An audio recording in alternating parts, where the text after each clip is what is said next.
Hello folks, we are live once again. Oh, my own live notification? Yes. Alright, so we are live. Hello. Welcome in Kegel, Jose, DYFI, 3D, Scotty, Maurice, and Steve's 3D. Welcome in. Who was the first one here? It was Kegel. Kegel was the first one here that I saw. So, Donald, Zachary, hello, folks. Welcome in. So, picking up where we left off last stream, working on the electronics of the VZ bot build. That is out of focus. Let me adjust the focus on that. It's probably Nori focus from the last stream ending. That's a little better. All right. I got in the terminal blocks I needed for the mains wiring. And yeah. And I printed the feet we were missing to put the bottom panel on last time. So printed some black and red versions of the feet. Stream hasn't started. I do not use beard oil. No, I don't. Domino, come here. Here. Little old lady Domino is going to come say hi. There, stream started. She's like, why'd you pull me out of bed? Why did you pull me out of bed? Say hi to everybody. No? You don't want anything to do with this? Cool. She's like, I am too old for this. I just want to sleep. I just want to sleep, Dad. Yeah. Good girl. Oh, I just want to sleep, Dad. All right. Give her a treat. She got one just before stream. I'm eating some Cliff Bar. She got a little piece of that just before I hit go live. So she's okay. All right. Looking at the instructions where we were. You look like you need a new tattoo. Just another 3D printing guy. Funny you should say that. Some folks suggested a what did they suggest? Tattoo stream, I think it was. Anyway, Ruby's working on a design for me. She's finally going to tattoo me for the first time, like, ever. Andrew Rogers coming in with the first super chat of the stream for the Pupper Treat Fund. Thank you very much for that. Oh, just had to put down your mini toy poodle, 17 years old. I'm so sorry to hear that. That is, Domino is a toy poodle, Maltese toy poodle mix, and she is 13 or 14. I think she's gonna be 14 in a couple of weeks. So that is very close to my heart. Sorry to hear that. Tattoo stream, better news. Ruby and I are gonna end up doing a tattoo stream where Ruby's just gonna be on stream with me. She's gonna be tattooing my back, not face. I would like face tattoos, but it ain't happening. It doesn't look like it'll fit. No, my back is largely. There's a big piece on my back she's gonna have to cover portions of, but that's beside the point. Majority of my back is gonna be the tattoo. You're gonna get it on your left butt cheek. It is gonna go onto my left butt cheek. I don't know we're gonna include that part in stream. It'll probably be a members only stream too, just because people suggested it. Ruby's all on board for doing it, but I'm like, having a stream of tattooing my back on the channel feels a little weird for, like, you know, for the masses. Whereas, like, I feel like channel members will understand a lot more or be on board or hang out and get to chat with us. So, like, yeah. OnlyFans. I hadn't thought of it that way. You're kind of not wrong. Yeah, it's a little out of context, Jose, to just like have a tattoo stream, whereas I feel like channel members will understand better. My thought anyway. So anyway, 38 people online and only 5 likes. Oof. Do it, coward. My back hurts from MMU mods. Listen here, Nomad. We're going to do it. Just, we'll see when we do it. Eric Lowe coming in with a Pupper Treat super chat. Thank you very much, Eric Lowe, for the super chat going toward the Pupper Treat Fund. Only tats. When will this be happening? So I know when to buy a membership. I'll definitely mention ahead of time. I will absolutely properly schedule this one, unlike this, live, throwing up the live half an hour before I go live. We'll plan it. I don't know exactly. Ruby's still working on the design. So yeah, it's as of right now, the design, for anybody who cares, is a secretary bird. I don't know if you've ever seen a secretary bird. They're my favorite bird because Ruby tattoos a lot of birds, and I like the way she tattoos birds. And secretary birds are my personal favorite bird. They're these long-legged things that stomp prey to death. They're known for stomping snakes, and they have these flamboyant feathers and faces, and I dig them. I dig these stupid birds. There's one stomping a snake. So it's going to be a secretary bird, and it's going to be a hedgehog riding a secretary bird. If you are familiar with my backstory in any way, hedgehogs used to be pets I had and were integral to my content journey. And so it's going to be a hedgehog riding a secretary bird, and it's going to be a full back piece. So, looks like me in bird form. You should get a picture of Joel tattooed on your back. No. No, thank you. Didn't get it on Discord for some reason. That's annoying. Put a needle in your rat rig and 3D tattoo. No, thank you. No, thank you. So, sounds like a segment from a Terry Pratchett book. You're not wrong. Does she have a page with has a page with references she did? She has sketches already. I don't have access to them. They're all on her. She does mostly realistic tattoos. The Ruby Gore. I'll pay for you to get a positron tattoo. Thank you, Nomad. No. I don't do brand tattoos. Not happening. It'll largely be in her style. Here's some of Ruby's work. Love you, Nomad. Not happening. So, along these lines, but on my whole back. And not even your own logo. No, because my own logo changes over time. Ruby's already come up with... I have 3 or 4 different logos that we've already gone through, so... the new Mandic Labs logo is new. Yeah. So, something in Ruby's style. Just trying to go for a little more fun. Not fun, but she does a lot of realistic stuff. So, something along these lines. That's the same one I already showed. That's one of my favorite borbs she's ever done. One of my favorite borbs. So, anyway. We'll see how it goes. Whatever. But we will be streaming it. We'll get a whole camera set up, multiple angles. We'll chat and hang out. It'll just be a members-only stream, most likely. So, I don't really do members-only streams. I feel like that one makes sense. But thank you anyway, Nomad, for the super chat. Even though I'm not going to get a positron tattoo. All right. We are working on the wiring. Yeah, she's really big on the point, dot shading. And I really dig that style. I think it's cool. So, it's silly she hasn't tattooed me to this point, but here we are. So we're going to be working on getting this wired up a little bit more.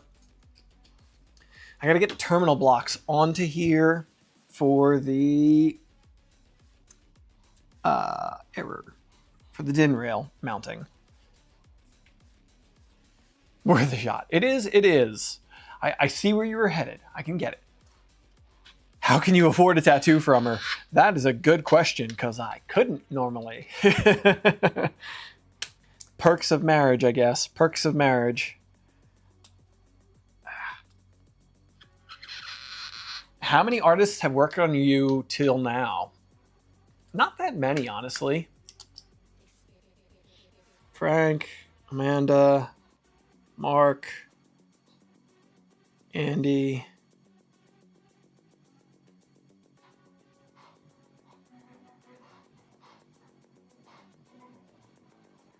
7?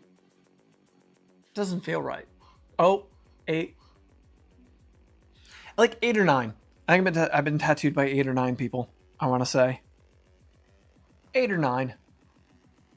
She made him work for it. I mean, you're not wrong. Ah!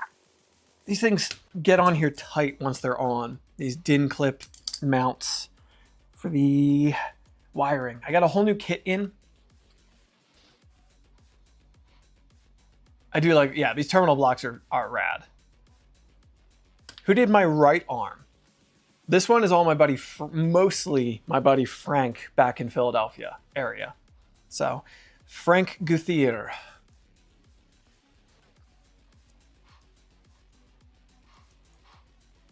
What's the name of their shop?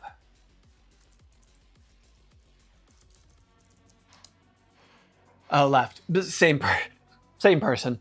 Left and right arms. Oh, I forgot another person. 9. My hand was done by somebody else. Here's the artist who did most of my my arms. Actually, the majority of my tattoos in general were done by Frankie. He's the artist who has tattooed me the most. Absolutely. So, obviously mostly traditional work, which my arms are. So, but yes. Frank is the artist who did the majority of my work.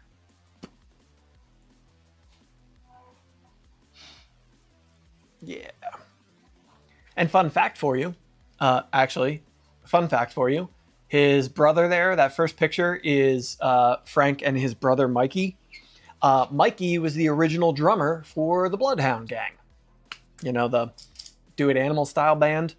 They are a Philadelphia native band, actually kind of more like Doylestown. And Mikey was the original drummer before they made it big. Of course, as happens, the band went big. He was no longer the drummer when they went big. But when they started out, he was the drummer. Do you have any special tattoo skincare? Consider getting my first. Moisturize. That's it. My only special stuff when it comes to tattoos is I moisturize thoroughly. That's it. That is literally all I do long-term care-wise. I now have 30 meters of 2020. Most painful tattoo, palm. Palm, by far. By far the most painful. In fact, there's a video of getting my palm tattooed on the Mandic Really channel.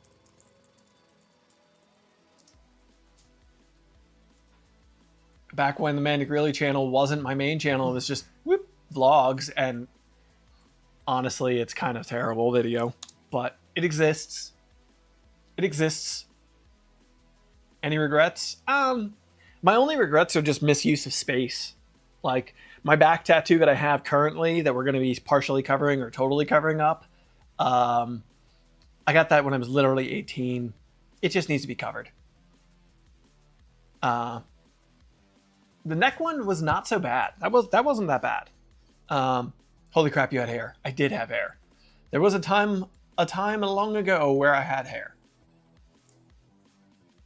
All right.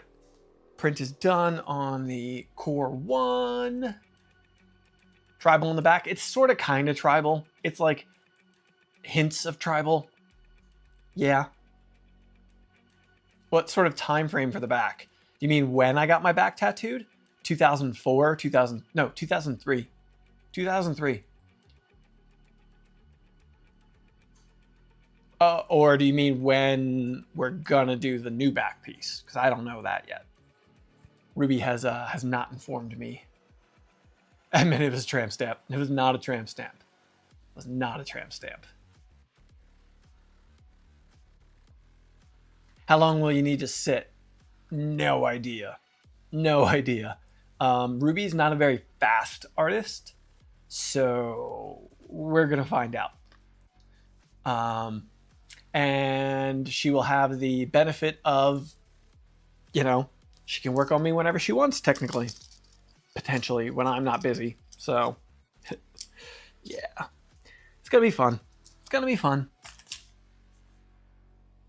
As long as it takes to get it done properly. Yep. Yep, yep, yep. All right, just printed a couple more parts for this project on the Core 1. This is the CPAP fan. Has a controller board that runs the CPAP fan. You don't just like plug that into your main board. You look like you wanted to hit the artist the entire time. No, that was just my resting bitch face the entire time. But it was awful. I know that. This is just a little mount for the CPAP controller. Not for the fan itself, but for the controller unit that controls it. I just moved my final remaining 3DP machine to a dedicated spot on my desk. So happy to finally do more, but mad because I really need something more solid than a basic crap reality machine. Sorry to hear that, 94, but hey, you know, something is better than nothing. You know? That it's something. Something to be working with. Get this off the bed. This is still a little hot. Should let it cool down, but here we are. Get a positron or a Prusa. There is no incentive whatsoever in either of those statements from Nomad. Where is my... There it is. Stick. Adhesive stick. Or Prusatron. The as yet undisclosed Prusatron.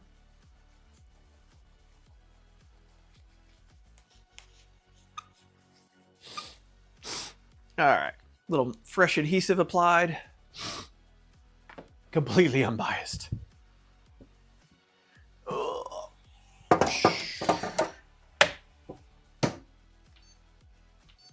Preheat that again. Oh, something I worked on since last stream. I didn't show you folks yet. I think I posted it on Discord, but I worked on this. So the VZ-235, the VZ-235 has these twin holes for the filter cooling. So I mount a pair of 60 millimeter fans that then blow out of the chamber to go through carbon filter and a HEPA filter to filter the air coming out of the chamber, but it ducts it out of the chamber, so you lose all your chamber heat. I redesigned the filter housing to be a recirculation design. This is really hard to see with black, sorry, but it's obviously graded, so you can put charcoal inside of here. You'll put one fan blowing into this and one fan blowing back into the chamber. So when I mount the fans, it's going to be one in, one out. And it's just ramped inside, and there's a divider in the middle, so carbon will be filled in here, and it'll just duct fan air through here.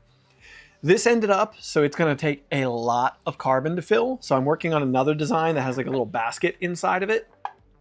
And then to change the charcoal, you have to remove some screws on the back of this. You can remove this from, this will mount to here. 4 screws will remove it from there. And then 4 screws will remove the back lid to dump out the old charcoal and refresh it. Do I have an affiliate link for VZ-Bot? I don't have a discount. But I do have an affiliate link. It's in the description. Should be.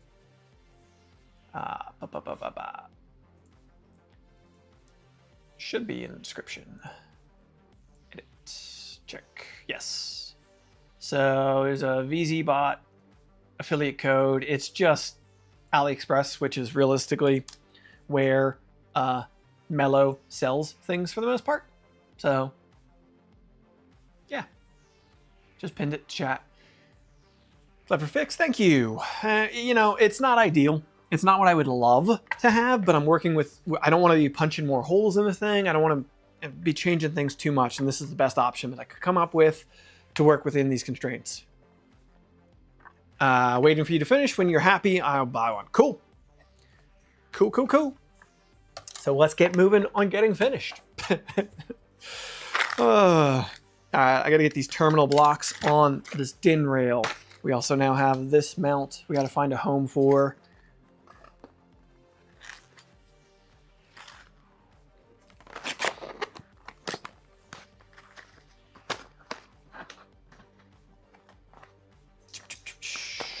Cool. We've got 2 ground terminals. That's what I was missing. I also ordered a whole box of ground terminals. So the ground terminals on these things. Let me get the obs bot going. Is the tail air working? Yeah. So the ground terminal ones of these have metal clips because they ground through. So the DIN rail becomes grounded. The DIN rail becomes grounded. So, you know, it helps ground the entire chassis, the entire setup by using these. Just got to remember how to attach them. Oh, yeah. Yeah, I've really got to make some time to get to the rat rig. I had really hoped I could make more use of the time while Ruby was away recently, and that didn't happen. So I got to work on the rat rig video, video about my Voron 2.4 power supply setup, a bunch of things. I want to get more videos out on this channel, so we will get to that, just not today. So these are the other ones of this set all clip on. These ones have a screw in the middle that you tighten to clamp them on.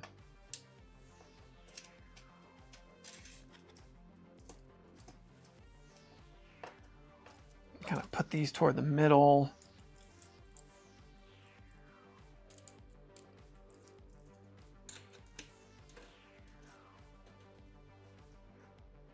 Yeah. Kind of loosen this up, clip it, butt it up against the one next to it. 5 days of live streams. Yeah, well, unfortunately that wouldn't pay the bills very well.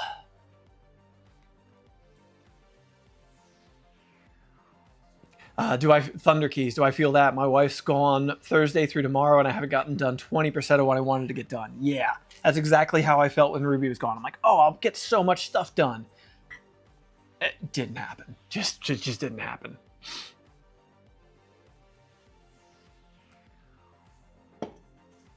I wish. Oh well. Okay.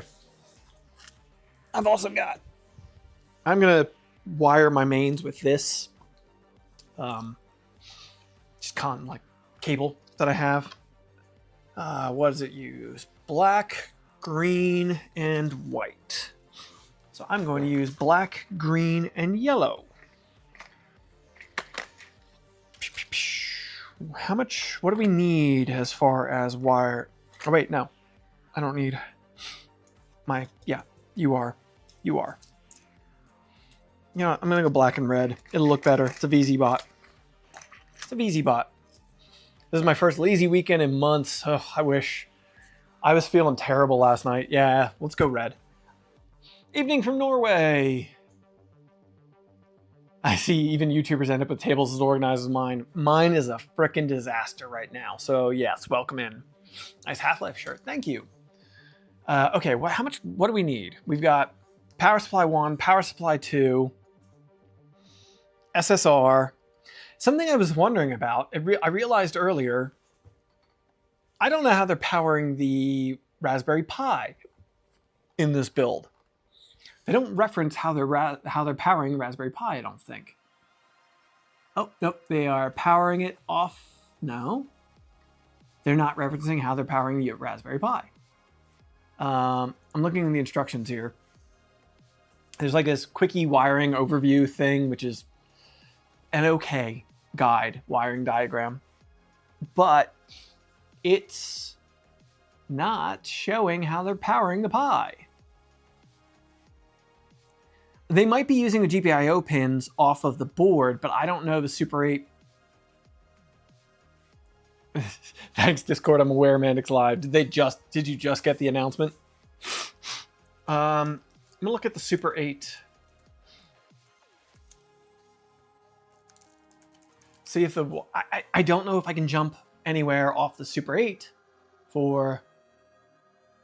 Looks like they're showing power from USB. That diagram shows connecting the Super 8 over USB. It doesn't show powering it that way.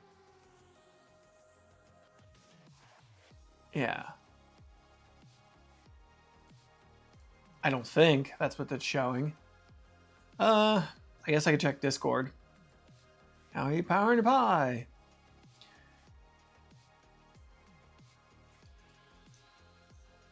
Pi power. I've got 5-volt power supply left over. I've got a 5-volt power supply left over from my 2.4 because we put the multi-power unit in, the flex power.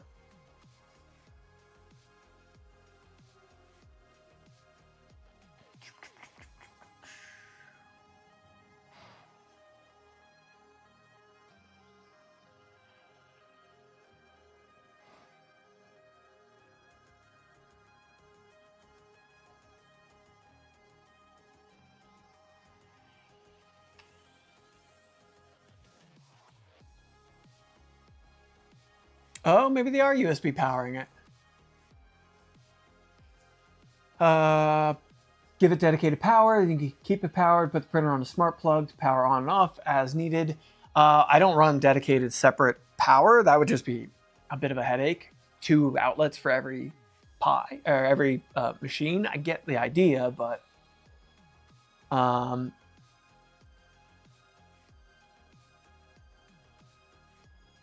noms on pizza with ranch sauce and ruffle chips. Honestly, that sounds pretty good. I like dipping pizza in ranch. I'm gonna cycle through this a little more and see if I'm not missing the pie stuff. Pie.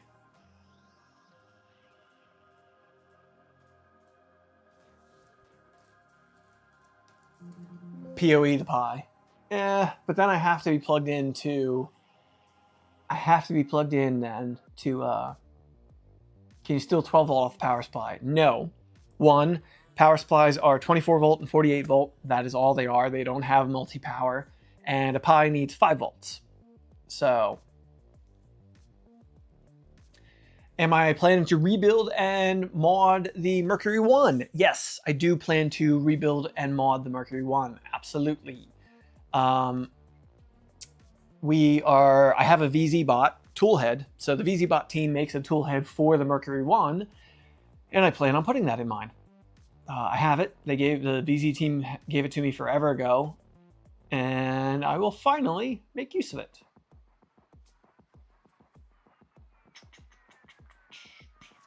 Yeah, no. So this picture looks like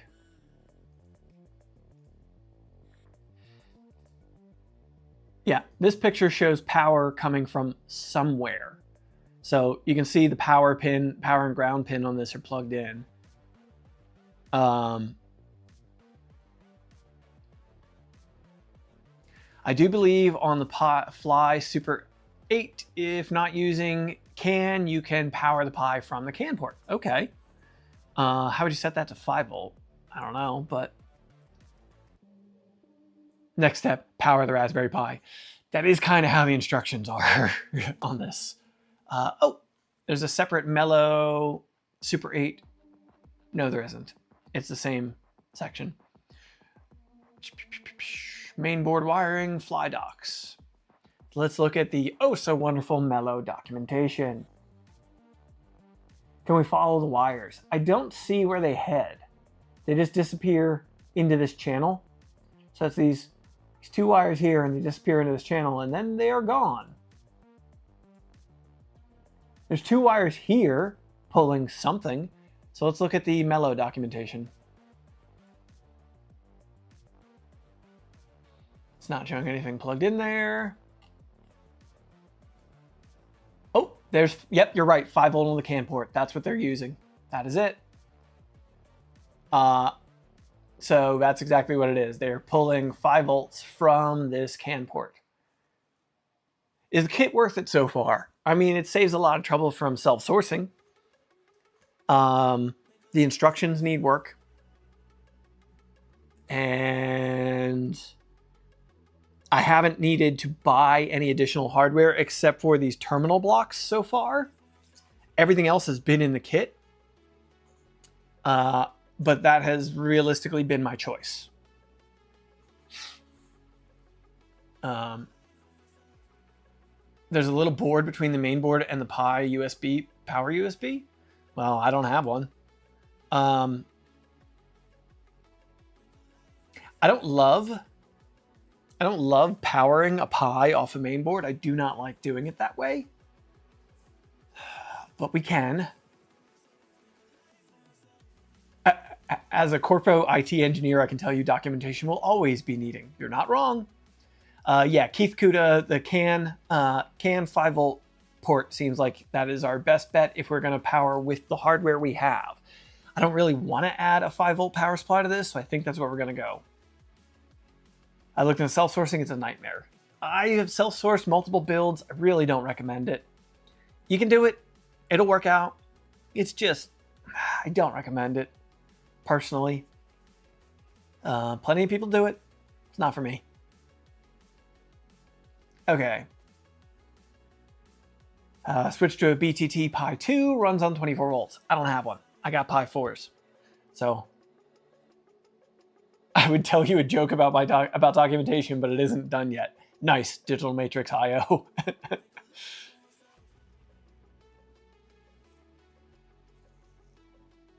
How much are the onboard 5-volt rated for? It's Mellow. Who knows? I myself would pull 5 volts from multiple spots. I don't know how I feel about pulling 5 volts from multiple spots. I do worry. I use a separate PSU on my 330. Okay. I have a separate PSU. I have the one out of my 2.4 we just removed. Where'd I put it? Might even be here on my desk. It was on my desk. We just pulled it out of my 2.4 a couple of weeks ago, and I know I didn't go far with it. I do have the 5-volt dedicated power supply, which I prefer to run. I'd rather have the dedicated for the stability of the power, and also once powered on, it just gets power. If there's an issue with the main board and you're jumping power off the main board, you don't, like, what's chicken and the egg? What's causing your problem? I tried to run a 4B from Physec Spider, and it was constantly underpowered. There is that too. I'm concerned you might underplot the Pi coming underpowered. I assume you mean, yes, I agree. Especially, like right now, all I'm going to have is the Pi, beacon is going to be going to the Pi and powered by the Pi, and a screen, which will also be powered by the Pi. I believe it's DSI screen, undervolt, yeah. Yes, so I too worry about that. So it's only a couple of USB devices, but I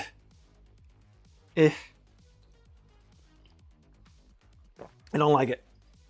I don't like it. So I wish this came with a dedicated 5-volt power supply, or barring that, one of those like buck converters that the V0 runs. One of those would be nice, but all right, where the heck did I put the 5-volt power supply off of? I have other ones, but it has a DIN rail mount on it already. So like, it's ready to go. I just got to find it. It's ready to go. I just got to find it. It's here. I know it is. Was. There's the 24-volt power supply.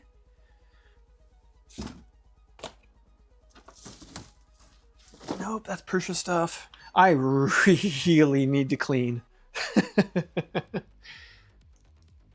Do you have a step-down buck? I don't have the ones that I would trust for this. I only have the cheapy little adjustable ones. I don't run a Pi off those. Do not trust those to run a Pi. I only run real low loads off those. Power wire. Dang it. I know I've got another one, but I don't want to go getting another one. There's stuff off the 2.4. Did it end up in this box? Oh, you know what? It might have ended up in the drawer. It did. It ended up in the drawer. It ended up in my drawer of power supplies. I have a whole drawer dedicated to power supplies, so there it is. Duh. And we're going to get a purple DIN rail clamp. Maybe not. That's not the right one. All right, we got to print a DIN clamp for this. We can do that.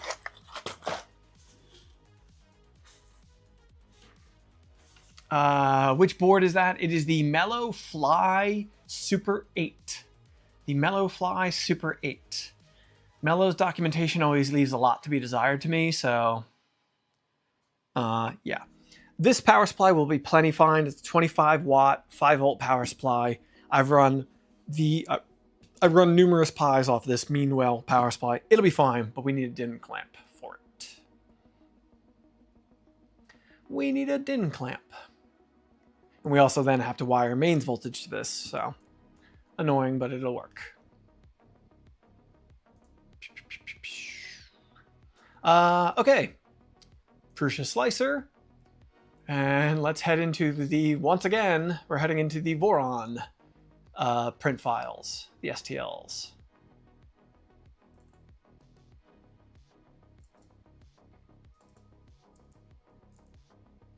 Handles up to 5 amps. Okay. Well, 5 amps, 5 volts, that's 35 watts. Pretty decent, but that's for all 5 volts. So any 5 volt that's used on the board deducts from that. I'm probably going to add LEDs to this build at some point, maybe not right away. Have the BTT Pi 2 fix the transient spikes in the voltage that killed beacons on Pi 1.2. To my knowledge, they have, but I haven't run one, so I can't say for sure. To my knowledge, they did. I don't know. All right. There is our R525 bracket. Sliced up, 20-minute print. Cool. Send it.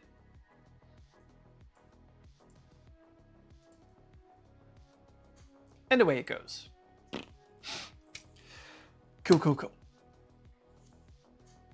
48 volt to start. Yes, this is getting 24 volt, a dedicated 24 volt power supply and a 48 volt power supply. Do you need one or two? You only need one. That only needs one. Core 1 looks great in the background. I think so too. I need a light over here, like spotlighting this area a little bit better. Put the sheet back. Yes, I put the sheet back. Thank you, Maurice. I did that before I started preheating it. I have a bad habit of pulling the sheet out, preheating the machine, and then cleaning the plate off and putting the sheet back in, which then drastically drops the temperature of the machine, and then it goes into thermal runaway protection. So, okay. So that's going. Now we are... Okay, so now we have 3 power supplies and an SSR to power. So we've got 24 volt, 48 volt, 5 volt, and SSR. So that means to me, I'm going to want and need 3 of these clips per side. It's overkill, but it'll help.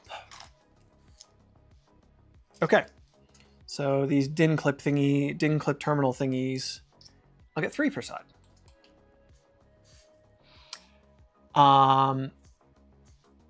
Really interested to see Steve's getting going to 24 volts. Your 235 has the same VFA issue at 48 volts. Me too. Curious, definitely interested. These clips, the DIN clip things, have terminals on both sides of them. So 3 of them will give me 6 points. 5 really, because I have to have 1 coming into them. So yeah. Yeah, 4 per, yeah. So, okay. Yeah, I'm gonna swing this around. This SSR. Set it so the SSR has power coming in this side and going out that way. No, we'll go the other way. Isn't it 2 SSRs? The instructions show 2 SSRs, but it only came with 1. I don't know what the second SSR was for in the documentation. It's never referenced that I saw. And I don't think, Carrie, welcome in. I think the hot end is plenty fine going to the board. I mean, I don't know what the hot end's pulling. Does anybody, Carrie, Kittrell, anybody know how much does a Goliath pull? 100 watts, I'd assume. 80 to 100 watts, I assume. Which a bed port on a main board can easily supply. So...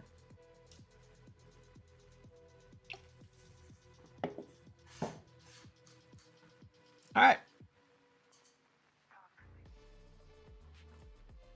All right, all right, all right.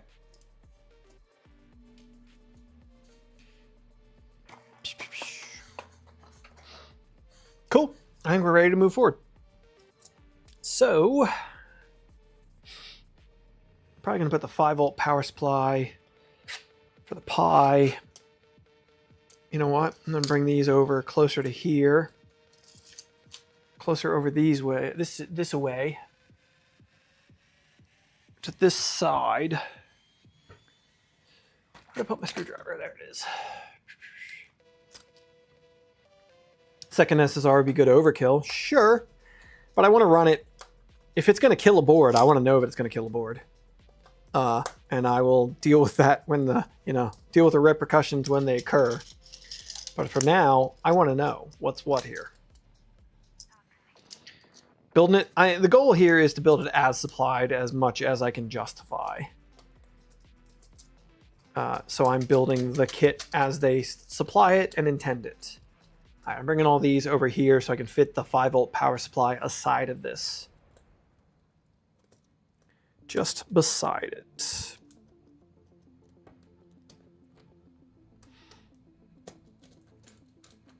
$100 for the Goliath. Cool, thank you. About what I expected. Yeah, a mainboard port will pull that, no problem. Supply that, no problem. All right.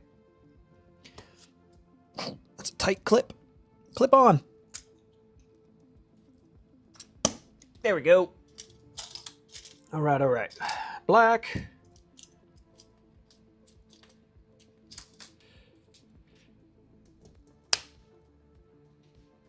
Except the drilling on the back panel. Yeah, I have not been thrilled. I was not thrilled about the drilling on the back panel. Oh, for anybody who missed my messages on Discord, or obviously if you watched last stream but you didn't check the comments of last stream, why would you? I talked to Simon after stream last week on Thursday. When we had to drill and tap holes for the DIN rail mounts, I spoke to Simon. Double-sided tape mine, yeah. So the reason that there are no holes for the DIN on this is the folks in the VZ community asked for it to be that way. He put it to a vote when this was going into kit form, when they were putting together the kits. He put it to a vote to the VZ community and asked, do you want holes for the DIN rails or not? The VZ community said no. They don't want holes. So, is what it is. You know, I don't agree with it. Simon actually didn't agree with it. He agreed with me that there should be holes, but he left it to the community, and the community decided. There are a lot of different layouts. I totally get that. There's a lot of different layouts, a lot of ways to go with it. This is a kit provided with specific hardware. Like, you know, if you're buying a kit like this and you're not using the Super 8, I feel like you're probably fine to source your own back panel or something for that choice. I don't know. Should have said that in the description. I mean, it should say that in the instructions, absolutely, and it doesn't. We talked a little bit, you know, the VZBot team is a small team, and keeping documentation up to date with all the changes that might occur or whatever, like it could be a pretty hefty job, and I do not envy Simon for that fact. So, you know, is what it is.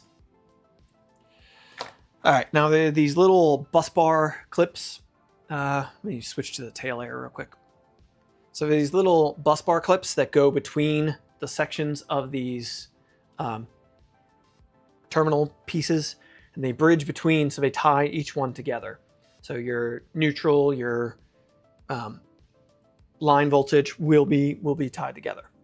So don't need these for ground, because ground, as I said, is grounded to the DIN rail. So,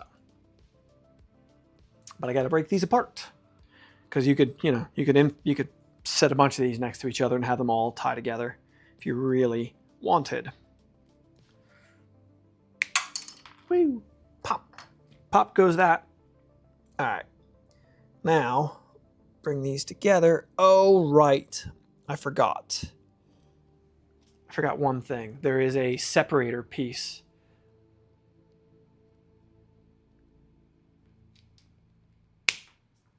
All right, separator piece that goes between your voltages. Little divider piece. There's still a lot of builders that build from scratch and upgrade part. Totally understandable. Like, I get that, you know. But the VZ-bot, okay, just another 3D printing guy. I agree.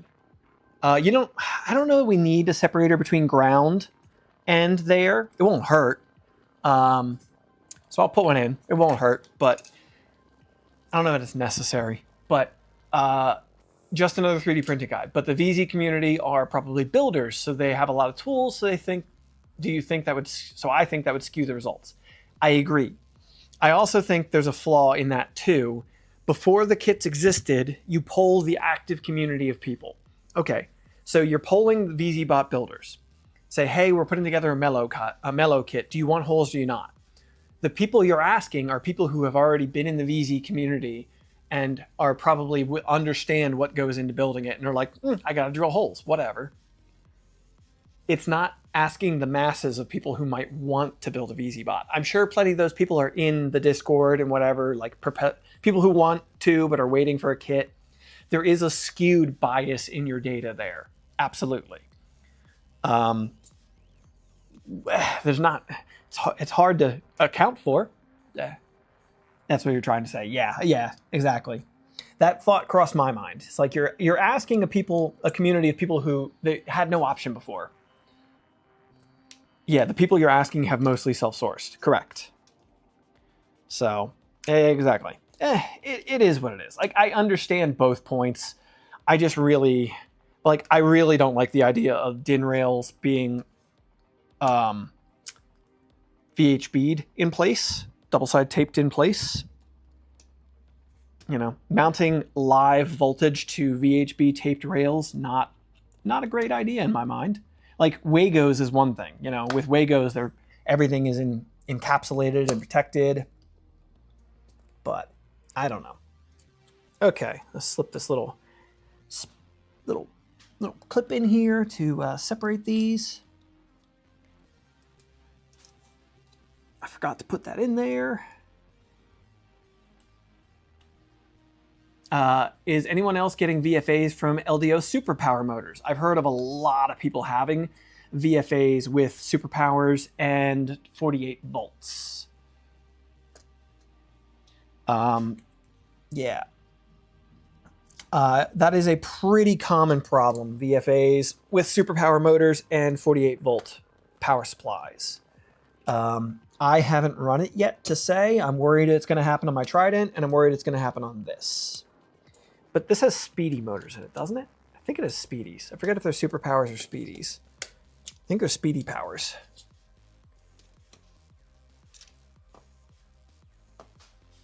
All it takes is a VHB tape to fail, and you've got a potential short. Yeah, that. Also, because of, at least with the clip style that I'm using, these DIN mount things, they pass through ground. Exactly. Do DIN rails need to pass ground, or is it purely mounting only? Do they need to? Not necessarily. No. They don't need to. I like using them that way. So like right now, with these terminal blocks on here, because of these terminal blocks, my ground is going to go right into here, right into the rail, right into this back plate, and arguably into the frame, though I should like scratch some anodizing off the frame at a ground point to be sure. So boom, boom, ground, ground. SSR also grounded by its own base to the rail, to the back panel. Power supplies will be mounted firmly to this aluminum panel. So this is a whole ground plane in one. If this rail was VHB taped on, I would have to run separate ground wires to things, because I'm still going to run ground wires to the power supplies, of course, but the shared ground wouldn't exist if VHB taped. You know, I'm not saying it's wrong. I'm saying it's not how I would do it, nor how I would encourage anybody to do it.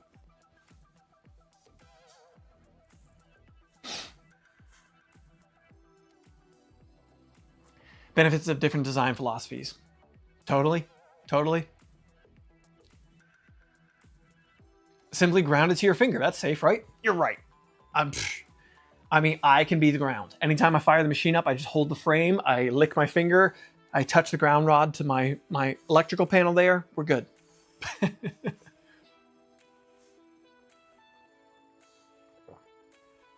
little bubble gum. Perfect, perfect, perfect. Just a little bubble gum on her. We'll be good. All right. All right, all right, all right. I'm going to add another ground one because I got a whole bunch of them. Adam's Family grounding. Perfect. I'm going to add one more ground because I got a whole box of the grounds. So I can. That's one thing I don't like about this terminal kit. I have this terminal kit linked in the description. I love this DIN rail terminal kit, but it only comes with 2 grounds, which is nowhere near enough.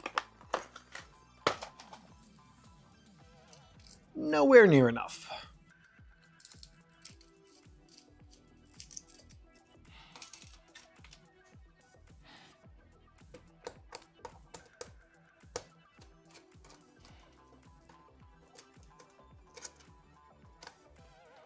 All right.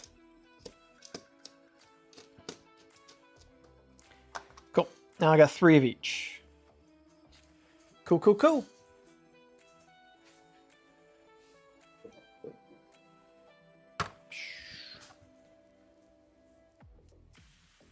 They're not grounded enough. Add more. I mean, hey, I am a huge fan of overgrounding. If you ever looked at any of the cars that I built, I run like double 0 gauge ground wires from the block to the frame, from the battery to the frame, from the battery to the engine, from the tail of the transmission to the frame. From a gas tank, I run a 12 gauge or 10 gauge ground off of the tank to the frame. I ground the hell out of the cars that I built. From battery to body, from body to frame. I heard you like grounds. I definitely meme grounding on cars that I build. I could probably find a picture. Let me see if I can find a picture real quick of my dad's truck. Because I know there's a pretty good example of what I do. Bad grounds in cars cause so many problems in modern cars. Exactly. I have fixed way too many cars due to bad grounds that I just don't mess around with that stuff. I ground and ground and ground things. I know I have a picture somewhere. Whether I posted it or not, I don't know. I think I did. Pretty sure it's on Instagram.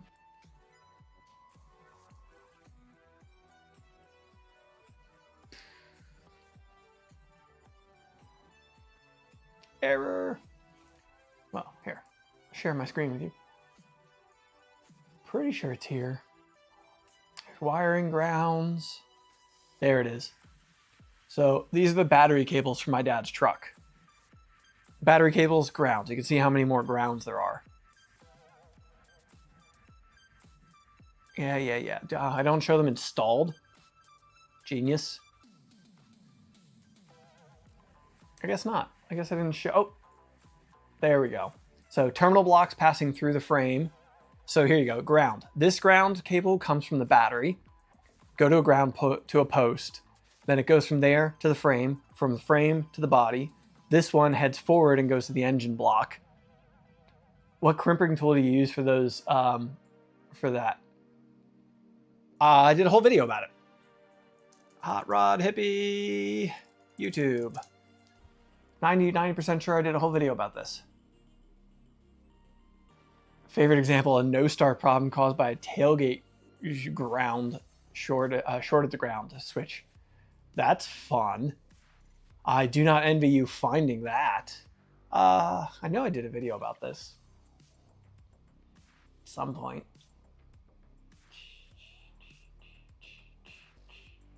Did a whole video about making battery cables at some point.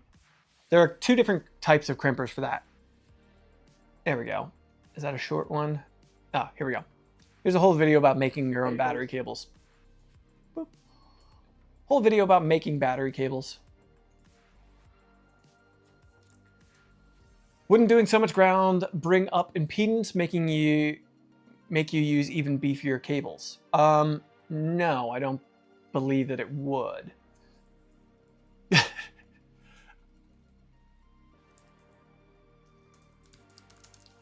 You need a separator between earth and ground connectors and neutral, as you have earth neutral leakage. It can trigger RCD GFCI.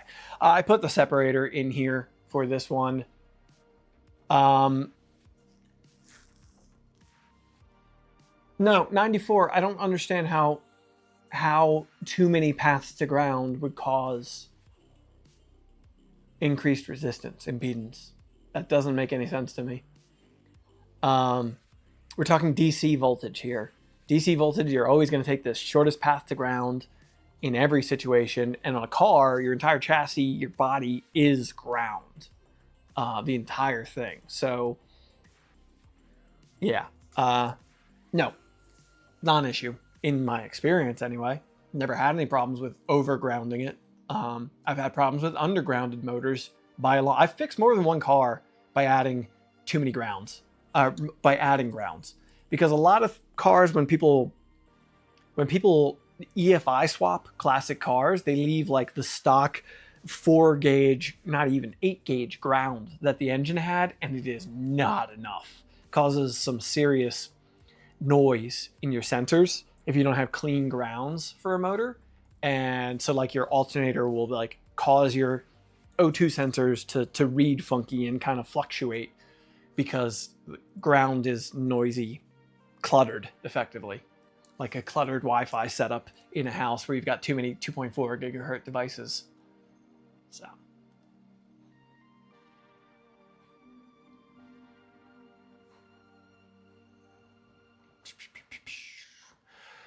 Okay.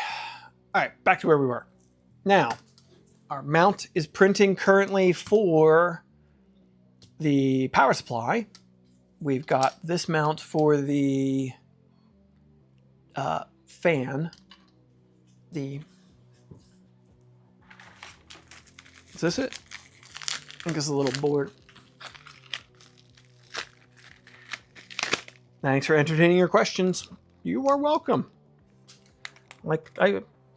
Questions are worth asking. Woo! Totally broke this pair of. I thought that sounded a little harsh. Let me.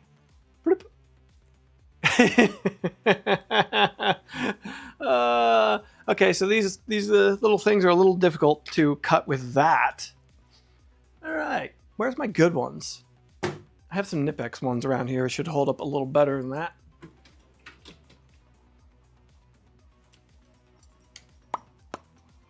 Oh, they're probably here. Yep, they are. Let's see if Nipex ones break. You need to buy a new printer now. You're not wrong. Hey, look at that. Nipex one's cut. Quick, open a new printer. Yeah. I'm waiting to hear when I'm allowed to open a new printer. Unboxing stream this week, I hope. There we go. Yeah, Nipex ones. Knipex.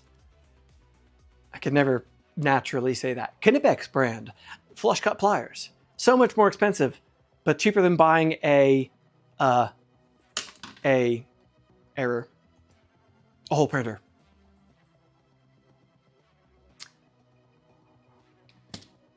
Picked up Icon ones from Harbor Freight. They're legit. Cool.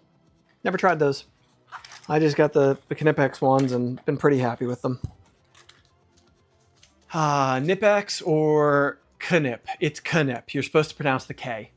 Is it a Core XY printer? It is a Core XY printer. It is a Core XY printer. I think that's about all I can really say. You don't buy a Prusa, you buy the Haribo. You just get a printer with it. Yeah.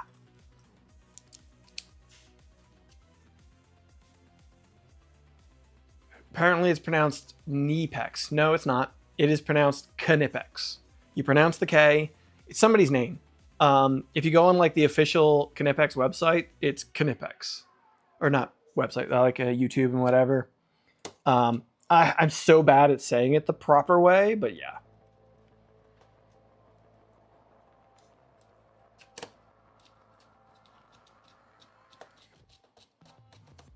box of 10 off AliExpress, spread them around the house.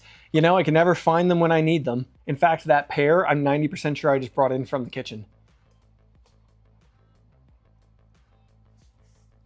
100% the right way to pronounce it. They posted it on YouTube at some point. Yeah. Yeah, it is. It's that for the longest time I rejected that reality and just like, I'm saying it the way I'm saying it, but at the end of the day, it is a company. It is the proper way to say it. Is your printer you're excited about? I'm intrigued. It's a printer I'm intrigued about. Excited? I don't know. The price point's pretty good for what it is, so yeah.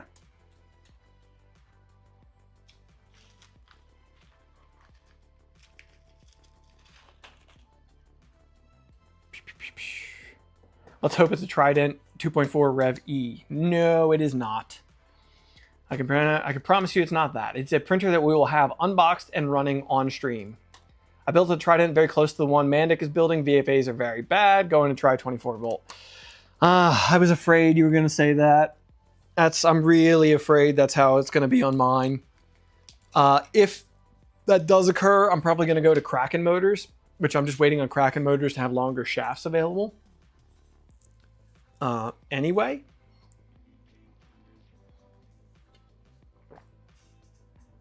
It is a fully built printer. It is a unbox and should just be like set up and go printer. I've yet to get word on when I can unbox it. Let me double check.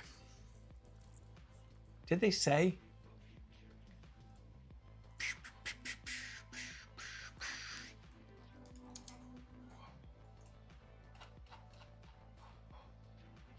What was the last thing they said?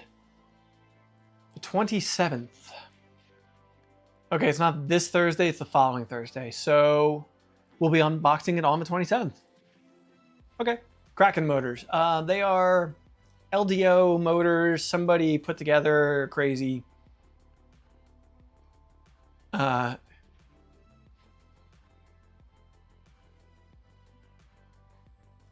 you think Rev D will be coming soon? I don't think Rev D will be coming anytime soon. I realized it was only a year between Rev C and Rev D, but a lot of things changed in that year. LDO launched the Nighthawk. They launched the Leviathan boards in that year. That hasn't happened. Nothing new has launched since Rev D. The Voron team has not had an update to the Voron designs in over a year at this point.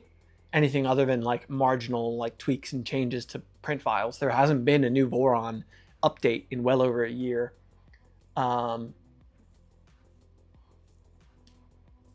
are noisy apparently. I'm expecting this whole thing to be a noisy beast. I don't expect to run this machine while I'm streaming or filming videos. So I saw Simon say Krakens are pretty noisy. And I might need to get the new XY plates. I'm not worried about Krakens in this. I might put them in this eventually. I want to put Krakens in my Trident.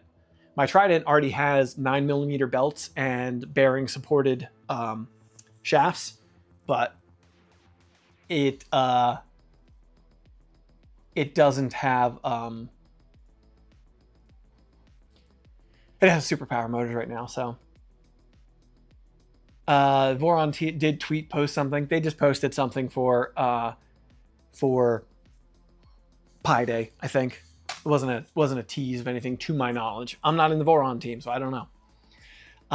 The next Voron is the Phoenix, which I expected months ago Phoenix to be released, but we still don't have release of the Phoenix. So yeah. But anyway, I don't see a Rev D update on the 2.4 Trident, any of that from LDO anytime soon. Nothing new to update to yet. What was that? Bah. What is Phoenix? Phoenix is their huge printer. It is their 600mm by 600mm IDEX printer. Voron Phoenix.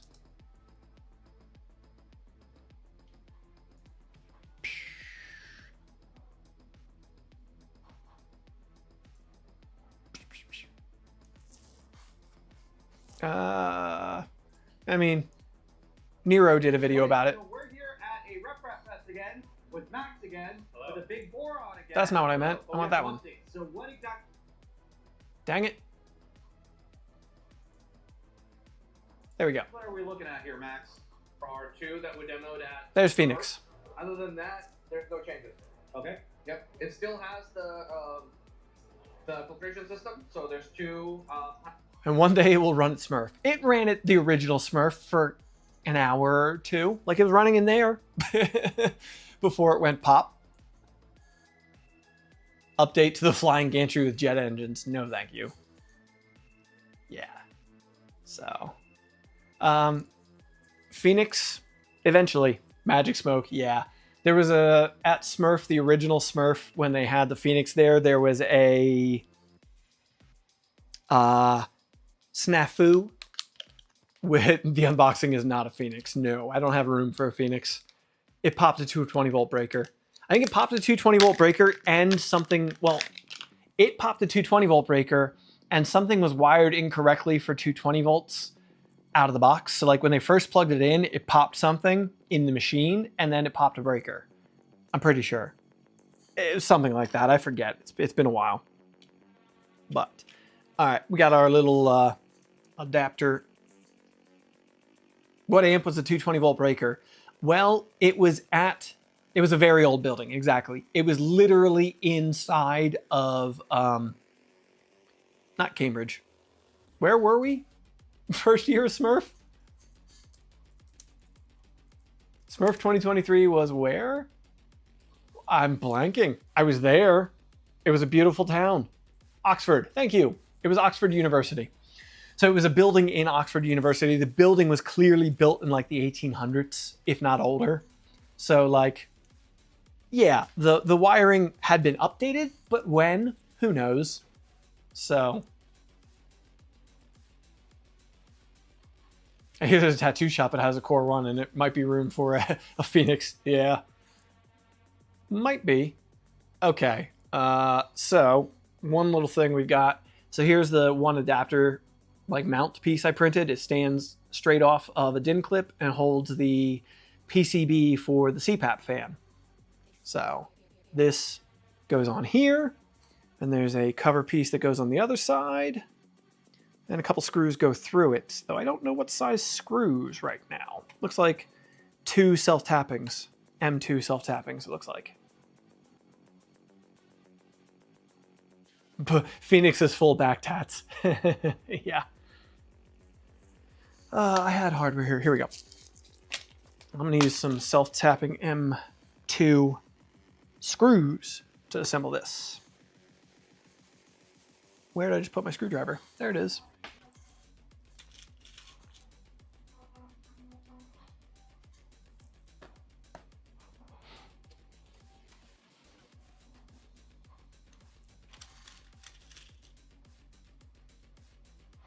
Tap into plastic seems wrong, but it is small. If it's small, I mean, this is a pretty small design. I understand why they did tap into plastic here. And also, I doubt you're going to be servicing this particularly often, so shouldn't need to have this in and out. Yes, I try not to design drill like tap into plastic, but yeah. I think Magneto X blew breakers as it had a 120 volt bed. Oh, I know. I remember the Magneto X definitely had some problems at Smurf the first year, 2023. I forget what it was, but I would not be shocked by that being one of them. Cool. That's all together. This is a nice little design. I'll grab the link off of Printables for this in a second. So, little housing for the PCB that controls the CPAP fan. Those who have VZ bots, is the CPAP on a VZ bot mainboard controlled, or is it just controlled through that pot resistor thing? Do I need to get another CPAP kit from Big Tree Tech to get their control board to interface with the main board on this? Is probably the real question there. Controlled through the Pi. Okay. Here's a link to Hiccup, are we back? I was trying to paste text into chat and I accidentally hit stop streaming. That was so me. I didn't realize there wasn't a confirmation on that. Yeah, weird. GPIO from the Pi. Okay, cool. Cool. Okay. So there's that. Well, that being the case, then I will probably mount this next to the Pi. Oh, well, that was OBS. That was a me and an OBS kerfuffle. So that was me plus OBS. Okay. So our Pi is going here. Pi's here. I'm going to put this thing next to the Pi. Which connector goes to the big one goes to, oh, is that going to reach? Do I have to go over here? Looks like I have to go over here so I can reach the CPAP. Okay, it's got to go over here. Wump. We call that a layer 8 issue. Yes, yes. Problems between the key. What's the acronym for a keyboard problem, or a problem between the keyboard and the chair?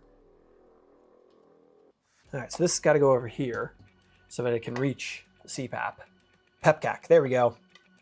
That, PEPCAC. ID10, yeah, ID10 issue. It was an ID10 error, sure. Okay, that goes there.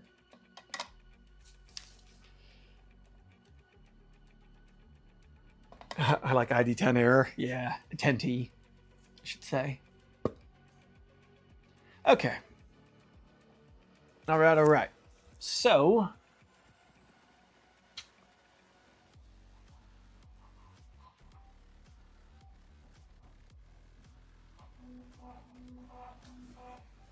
I already took vacation to go to OpenSauce and other CyberSec cons, but I'm on edge if it's worth it. I'm always jelly when you all go, but it seems like a lot. For me, it's a lot. Those conventions are a lot for me personally. Like the way my brain works, it's a lot. I can't tell anybody else what to do. For me, it's a lot. If it wasn't for work, I don't know how much I would do it. They can be fun in a lot of ways, but it has a manual. Does the VZ-bot have a manual? Yes. So there is this manual. So there is a bit of a guide.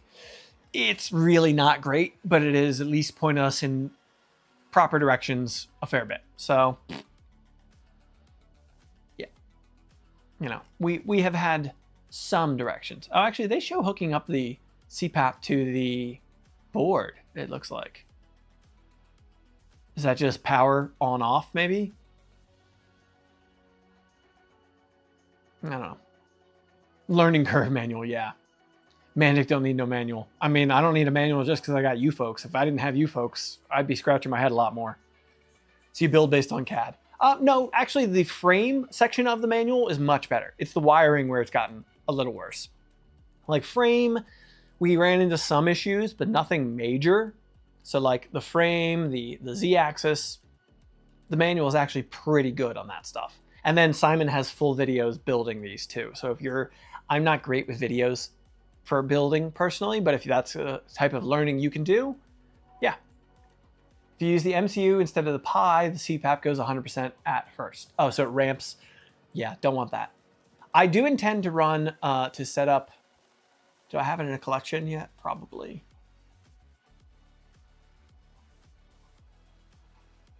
Where did I put it? I don't see it. I do intend to put together the flap controlled. Flap CPAP control. The flap controlled CPAP looks pretty cool. Yeah, I'll drop that in chat too. So similar to, not the same, but similar concept to the way that the CPAP on the HT90 from Prusa works. So this would have the fan running, but not blowing out. And then a stepper motor would open a flap to allow for more precise control of your cooling. So it's not like blowing hard to ramp up for an overhang. It can a little more precisely control. If I built a couple of Vorons, would it be easy for me to build one? The physical construction of this will be easy for you, yes. So I really like the idea of this here. Yeah, so like it says the WS-7040 begins at 18-20% fan speed, but this you can like ever so lightly control it to reduce the output effectively, get lower percentages of output, which, like, you know, on ASA, ABS printing, I might want less than 5% on overhangs, you know? So this, very interested in this. We definitely we'll almost certainly build one of these on stream at some point. I want to get this built and tested and running now, but we will probably build one of these too for upgrading this thing. Good project for Milo. I mean, it's got for CNC milling. Oh, I guess there is some CNC milling. Looks like it's just covers. I think the CNC stuff might just be cover plates that I could probably laser cut. I assume. I don't know. I haven't looked into it deep enough other than its functionality so far. So really intrigued, really want to do that, but we'll see. Now our power supply bracket's done. Our DIN rail mounts for the power supply.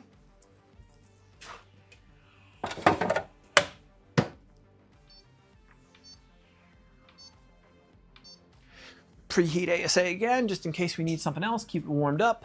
I think you milled a flap. Oh, okay, that makes sense. Any plans to build a Voron tool changer? Not currently. I do not have any current plans for a Voron tool changer. I just don't. I've got too many other things. I've got the Prusa XL. It's hard for me to justify, you know, building one. So currently, no plans.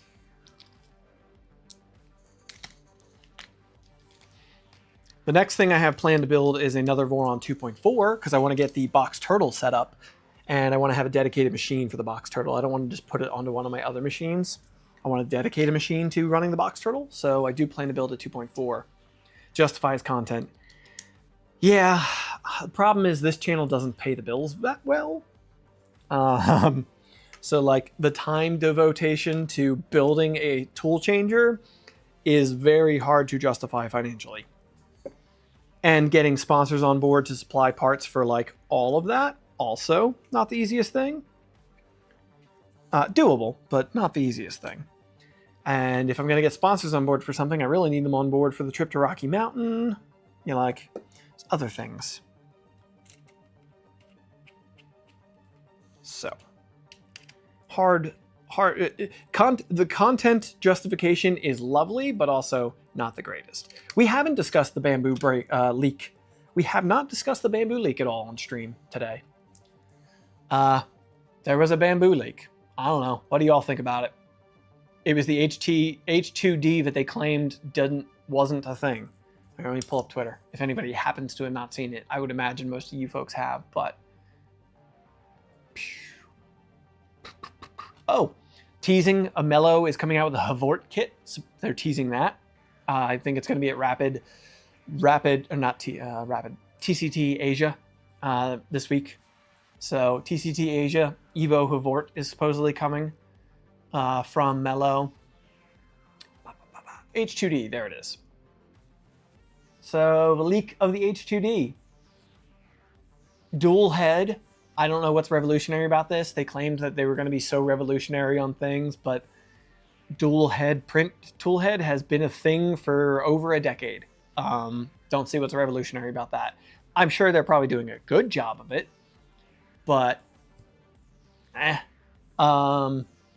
and a laser module. So up here on top of it, there's a laser module sitting there, and you can see the glass is green tinted.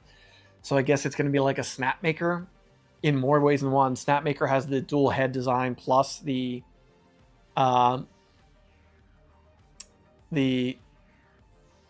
knew it was going to be multi-nozzle thing, so it can show way less poop and faster multicolor. It will provide faster multicolor, but it won't really provide less poop. I mean, unless you're doing a two-color print. If you're doing a two-color print, sure, there will be less poop.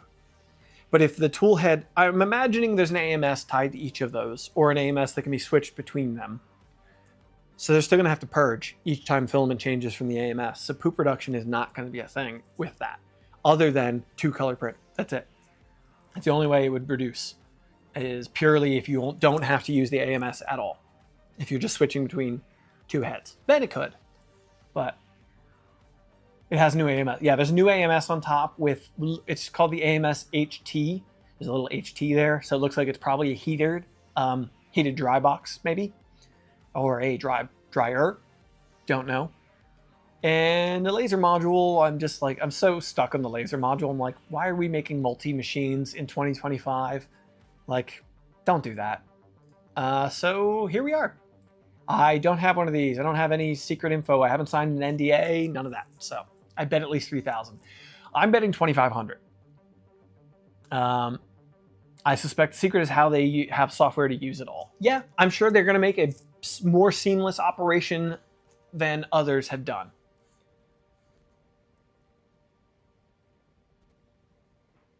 You could do tip forming while the other one is printing. True, but their tip forming has only been in beta. I don't think they've finalized that tip forming setup. You could, but so I mean, like their X1E, their X1 blah blah blah, is 2,900. Oh wow, it went up in price because of the tariffs. I guess it used to be 2,500. Now it's up 2,900. So X1E, the professional one, is $2,900. So it might be 3,000. You know, I wasn't thinking Tariff World. Thinking Tariff World, we might be looking at a $3,000 machine for that. That's a hard pill to swallow, because it's also, I do not know who would buy the X1E. Businesses that just need a machine to work. You're also buying support when you're buying a machine like that. There's probably a dedicated support line just for X1E customers, I bet.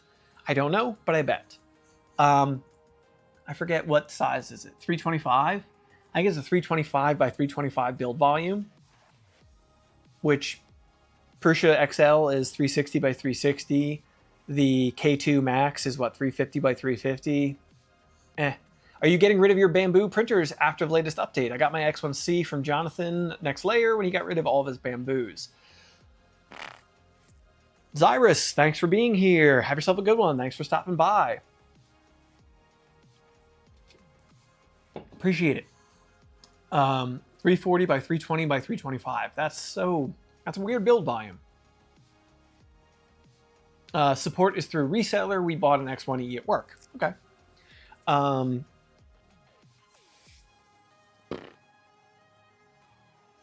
Error. Am I going to get rid of bamboos? At the moment, I only have 2 bamboos. I have my original X1 that I bought on Kickstarter myself.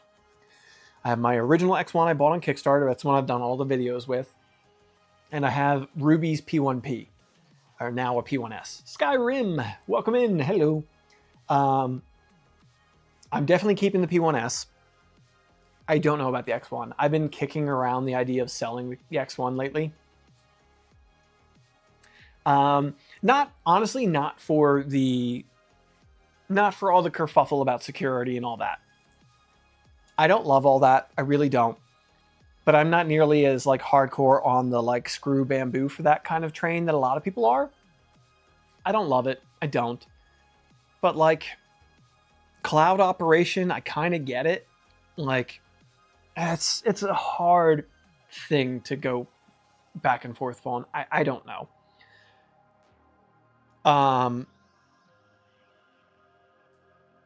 Depends if you ever need to make content with it. That's part of the problem. For me, it's just I don't use my X1 anymore. For me, I just don't use my X1 anymore. I've ran it since I got the Prusa XL, I have run the bamboo for one project. That's it. And now I have the enclosure on the XL. The only reason I ran the X1 at that time was because I didn't have the enclosure on the XL to print ASA. Now I have the enclosure on the XL. So I don't need that anymore. I can't decide.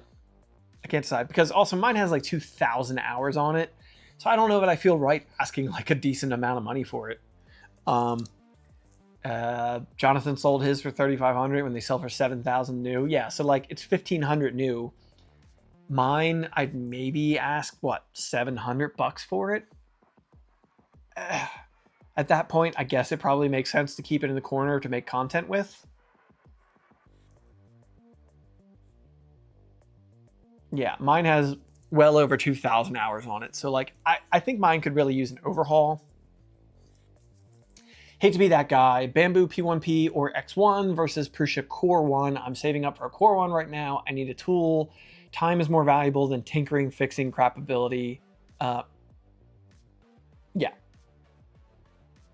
Hang on to it so when or if there's a clipper board swap becomes available. I don't see that happening without major overhaul. Like the current clipper project that exists, replaced too much of the machine to me. It doesn't make any logistical sense to get a Bamboo and use that clipper setup. No offense, I know, I'm sorry, your name is escaping me at the moment. We met at Smurf, but the person behind that project, I know is part of my community, and like, bravo to them for doing it, but I don't think it makes sense for the masses of Bamboo users who might want to go to Clipper. Bamboo, okay. X1 versus P1 versus Core 1. P1 and X1 are not the same class of machine. It's not just the touchscreen, it's also the bed can go hotter, up to 115 degrees Celsius, whereas the P1 can only go to 100 degrees Celsius. Most of the other stuff is really nothing more than that. The bed is the biggest thing, and the much better touchscreen and webcam are your better things between the two. Is it worth it to you? It would be to me. The Core 1, I think the Core 1 is more comparable to the X1 than it is to the P1. Because Core 1, you're not limited on temperature. Your bed can get up to 115, maybe 120 Celsius, I forget. Less volume to heat up on the Core 1. Core 1's internal volume is less to heat up. It heats up much faster. Absolutely does. Touchscreen doesn't matter to me. Bed can be necessary. Yeah. See, 100 degrees Celsius is not hot enough for me, personally. Like, you're just at the bottom where I want to print with ASA, and I print mostly with ASA. I run 110 degrees Celsius on my bed, so like, plus prettier. I think it's prettier. For me, today, if I had to buy an X1 or a Core 1, I would buy a Core 1. I've been using my Core 1 nonstop, and it's not just because I want to test it. That is part of it, but I've just been happy with it. I have been. It's not as fast as the X1. The X1 is faster, but I don't really need it to be as fast as the X1. My X1 profiles are all tuned down. How many hours do you have on it so far? Let's see.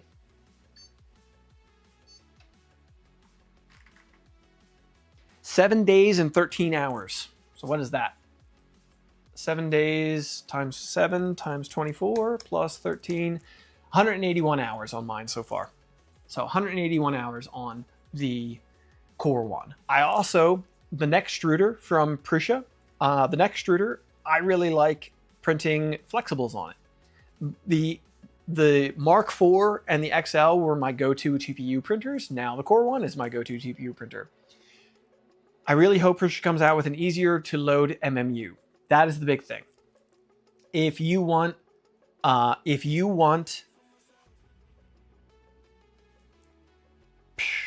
error. If you want multicolor. If you want to be multicolor printing, the AMS is better. The AMS is just better. I hate the AMS personally. I've had the biggest problem with my X1 is my AMS. Yeah, words are hard. If you need multicolor, yeah, the AMS is just superior. I haven't tried an MMU3, but So it's really hard to say. For me, I use multicolor. I do the XL, but that's clearly a different class of machine. So I'm spoiled in that regard. Box Turtle and Prusa would be nice. Yeah, it would be. Worst part of the AMS is filament breaking off in the in the tubes. That is awful and annoying.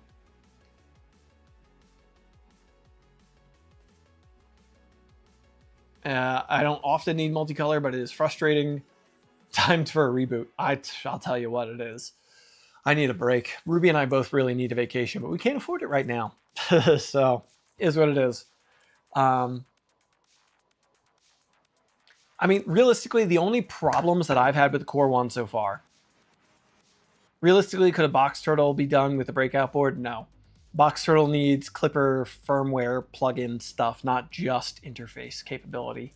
There's some firmware magic with the box turtle too, so no, it really couldn't be. The only problems I've had with Core 1 are firmware. Like, I have not had any physical hardware problems except for belt tension. I've had to adjust belt tension twice. It was a little off when I got it, and then after it broke in a bit more, I had to adjust it again. That's it. It's really easy to adjust belt tension on it.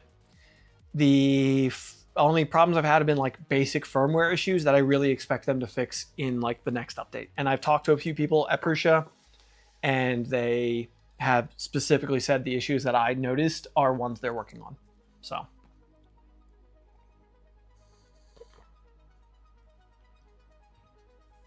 They'll fix firmware, it just takes time. Totally.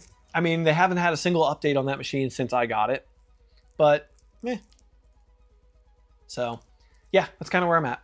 I prefer the Core 1 for my needs. Maybe 3D Chameleon on the Core 1. That is a possibility. That's a possibility. 3D Chameleon worked on the Mark IV. I don't see why it wouldn't work on the Core 1. You know, I've never run a 3D Chameleon. It always seems like an overcomplicated design to me. But, you know, multicolor is a complicated process. So, okay. We got sidetracked. So I got the power supply. Now has a bracket. Now with 100% more bracket. That's not what I wanted. I want this one. Power supply with 100% more DIN clip. So I'm going to put this here. Clip it down. Cool. All right. I got my 5-volt power supply, so I can go right over to the Raspberry Pi right over here. Woo. And all right, we're looking pretty good. I don't think I'm going to wire any of this stuff up here right now because I want to get the power supplies on so I can get the full picture of what's happening. Hour and a half and 5 minutes worth of work. Listen, that is streaming. That is streaming life. Yep. Welcome to it. Welcome to my life. Okay. There's also fans to go on to here for cooling our stepper drivers. Are these all 24 volt? 12 volt. They're all 12 volt. Okay.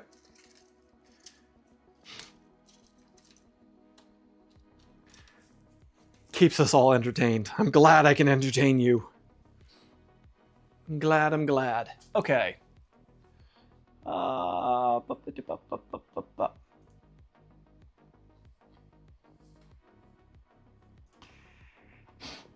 right, I want to look, just see if it mentions what size screw for these. Basically, Mandic really is a clown. Hey, I've said it numerous times. If anybody didn't watch me run filament through my nose on stream, if you're afraid to make a fool of yourself, streaming's not for you. You can't be afraid to make a fool of yourself. That's all there is to it.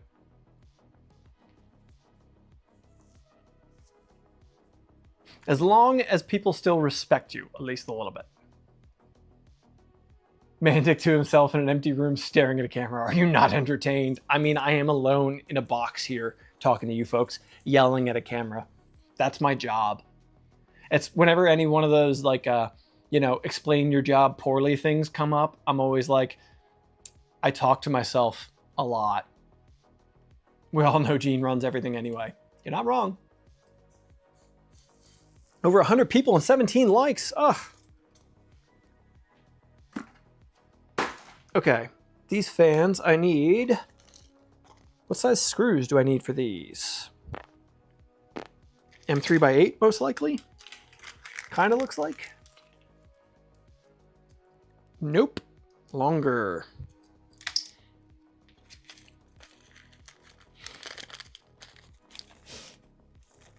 M3x10s. It doesn't look like there's enough of them. Mod 10 print marathon almost done. Heck yeah. I'm kind of like chomping at the bit. I'm chomping at the bit because I really want to see people's makes of Mod 10s, but then I don't know, it hasn't been that long.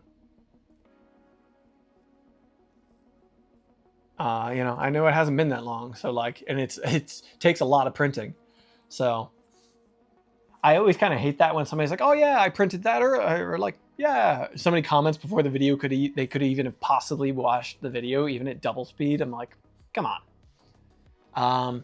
By the way, on Discord there is a whole section for Mod 10 discussion now. On the Discord, we created a Mod 10 specific channel, so there's a couple of builds already in progress over there. Mod 10 builds on their way, and I'm planning my next one. So I'm planning my next one, which I got some purple keystone jacks for my next one. Yeah, so.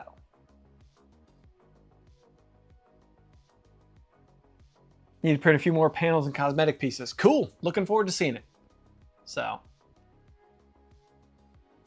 looking forward to seeing it. I think I can't decide if my next one's gonna be my purple and teal colors, or I was thinking about either purple and teal, or I print the side panels on the XL Mod 10 build stream.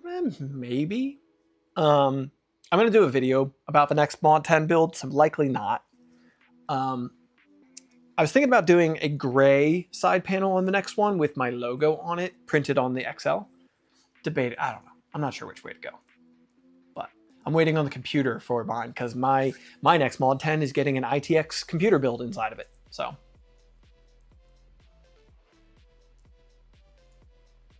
that's not what I wanted. Good job, chat. Likes are coming up. Thank you, folks. Okay. Mod 10 2.4 combo build. That'll be interesting. That's an interesting idea. Okay. So, they're all mounted. What size screws? M10, M3 by 10 screws look to be right for our driver fans.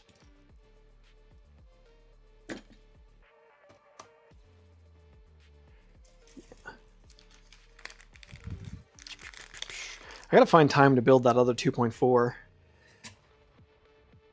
I really want to, but I don't think I'm gonna stream the next 2.4 build just because I've streamed 2.4 stuff to this point.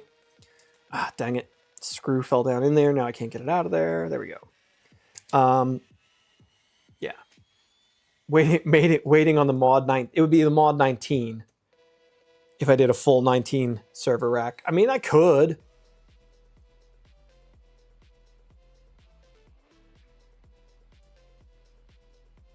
Mine's currently got 3 Raspberry Pis will be clustered and a network switch for the Pis and the rest of the home lab. So happy you released it. I was dreading a $150 to $200 mini rack. Rad. Did you get your OG 2.4 back up and running? I have not yet. OG 2.4 is still pretty much where I left off last stream. I want to film a video about the flex power supply. So I've kind of installed. I thought I would have time to film that, and I haven't. You would deprive us of 2.4 build. I know. And it would be a little bit different of a 2.4 build, so maybe we'll stream parts of it. Because I'm thinking the next 2.4, as happens, originally I was like, oh, I'm going to build a stock 2.4. I wanted a stock 2.4 to put a box turtle on. And now it's turned into a 2.4 with an ant head tool head, stealth skirts. It's going to have kinematic bed mounting. It's going to have beacon or Eddy Pro, probably beacon. And I'm thinking about doing G2Z XL. Is the Mod 10 your mini server rack thing? If you're making ITX compatible, that is definitely going in my office. Yes, Jake, the Mod 10 is my mini server rack thing, and yes, I am making it ITX compatible. I will be working on the next update. So I'm just waiting on ITX board to come in to do that. Scope creep. Yep. You're not wrong. Good thing I'm using Scope Creep's toolhead.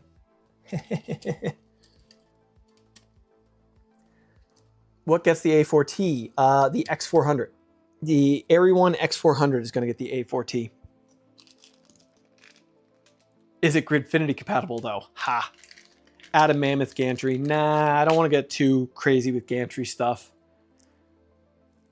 I want to draw the line somewhere. Also, I've got one of those common anomaly gantries I've got to use somewhere. So either get used somewhere or get rid of. Think a MATX board will fit? I haven't tried. I don't know. I know ITX has space. I know there's room with ITX, but I don't know about MATX. Kind of doubt it. Well, what's the dimensions of MATX? I can look up the standard real quick, and I could probably tell in a matter of seconds. Could probably tell in a matter of seconds. MATX dimensions. Maybe. When are you going to design a full-blown computer case? You know, it's been on my project list forever. It's been on my project list forever, and it just has never happened.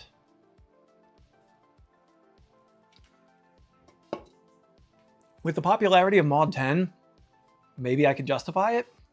9.6 by 9.6. It will just fit. MATX will just fit. I think. 225 millimeter. Oh, no, it won't. No, it won't. So the 10-inch server rack standard is 225 millimeters to inside spacing. It's Alan's job to build a printer, and it's chat's job to stop him. That is a very good description of my streams, Gary. Thank you. You would probably need slightly more of a 9.6 for the board anyway, but so the distance from one rail to the next is 225 millimeters, which is 8.8 inches. So there's like a little less than an inch to little space. So like 3/4 of an inch off. Yeah. So I don't think it's going to work, unfortunately. Mine hasn't shipped yet, so hopefully they don't renege on what they offered, but Minis Forum is sending me one of these. Maybe vertically, potentially vertically. No, not vertically. Never mind, not vertically. It's only 200 millimeters deep. So even then, even if it would fit width-wise, it won't fit depth-wise. So, no, it's just not. MATX just isn't going to fit within the constraints of the current Mod 10, unfortunately. But I'm putting one of these in mine. So, the Minis Forum with an integrated X3D Ryzen mobile processor on it, that's what's going in mine. So, yeah. That's what's going in my build. So, vertically and diagonally. There we go. It's just, yeah. It'll be like a potato chip, and you got to grind the corners off the board. Then it fits. Maybe a framework desktop. Yeah, could be a framework desktop. What was the PC called again? What, the Minis Forum board one? And it's just a board, but drop it in chat. Expensive though. It is not cheap. It is not cheap for what it is. I mean, it's not cheap. I mean, you could buy an ITX motherboard with a processor for cheaper than that. Probably. Well, how much is a 9800X3D? 9800X3D is $479. What's a 7800X3D? That is too cheap to be true. Oh, the framework desktop. Yeah. Yeah, like $350 for, no, yeah, like $400 for a 7800X3D. But I mean, even the Minis Forum thing it's not cheap, but I'm looking forward to building it. It'll be fun. I want a computer over here for another stream setup and for an electronics workbench. And that's what it's going to be.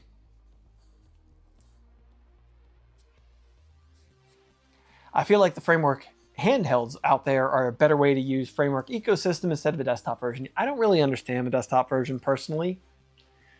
I don't get it. I get the Framework laptop. I don't really get the desktop. But obviously it's not for me. Obviously I'm not the intended market if I don't get it. So, okay. Our fans are mounted on our stepper driver cooling.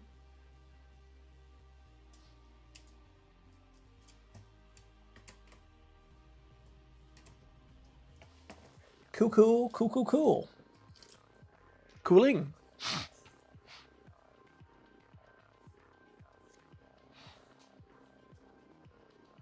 Embedded systems are always niche. Yeah. Embedded systems are niche. You're not wrong. You're not wrong.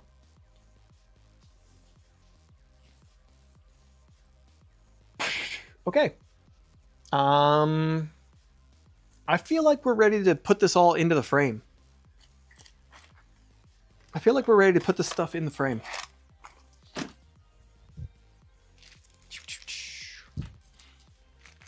We can put the bottom panel on. I got the feet printed, so we can put the bottom panel on now. And I got and we can put the back panel on. It might be how far we get today. We'll see.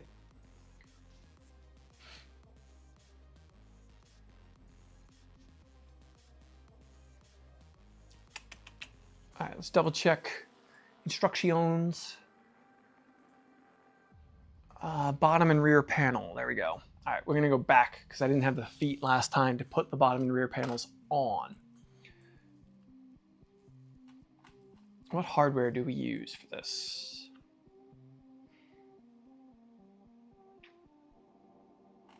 I'm confused.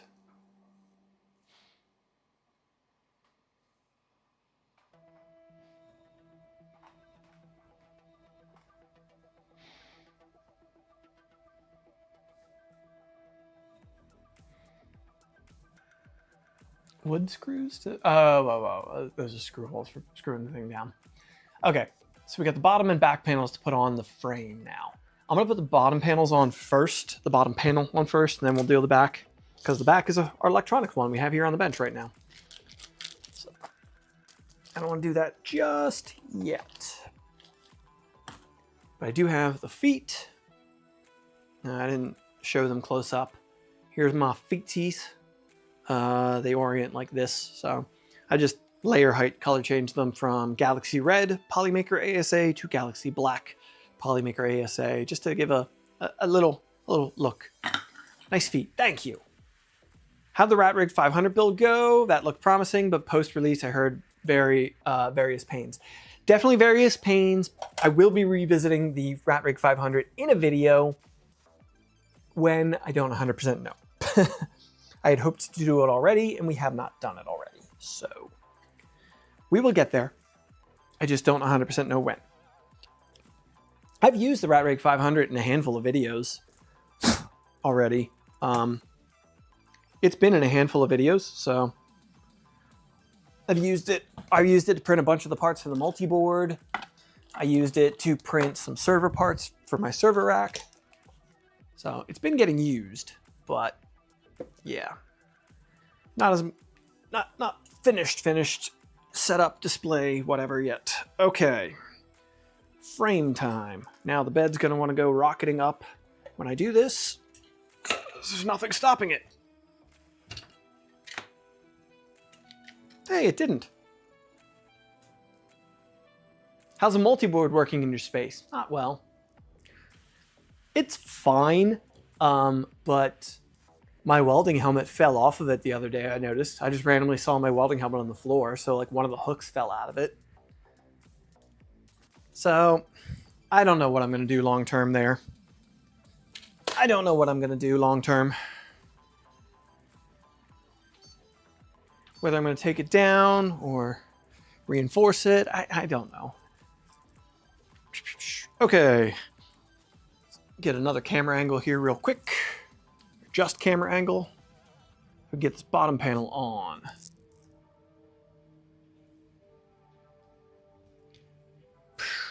Okay. I gotta find the bottom panel. Z motors look wobbly. Z motor looks wobbly. Oh, it's loose. It's just sitting there. Yeah, it's just sitting there for right now. It's just sitting there for right now. So yeah, it does look wobbly. Because it is. Is this the bottom panel? There's big holes in it. I guess that's the bottom panel. I don't know what else it would be. But what way do the holes go in the bottom panel? Do the holes go to the back? I assume for the electronics box.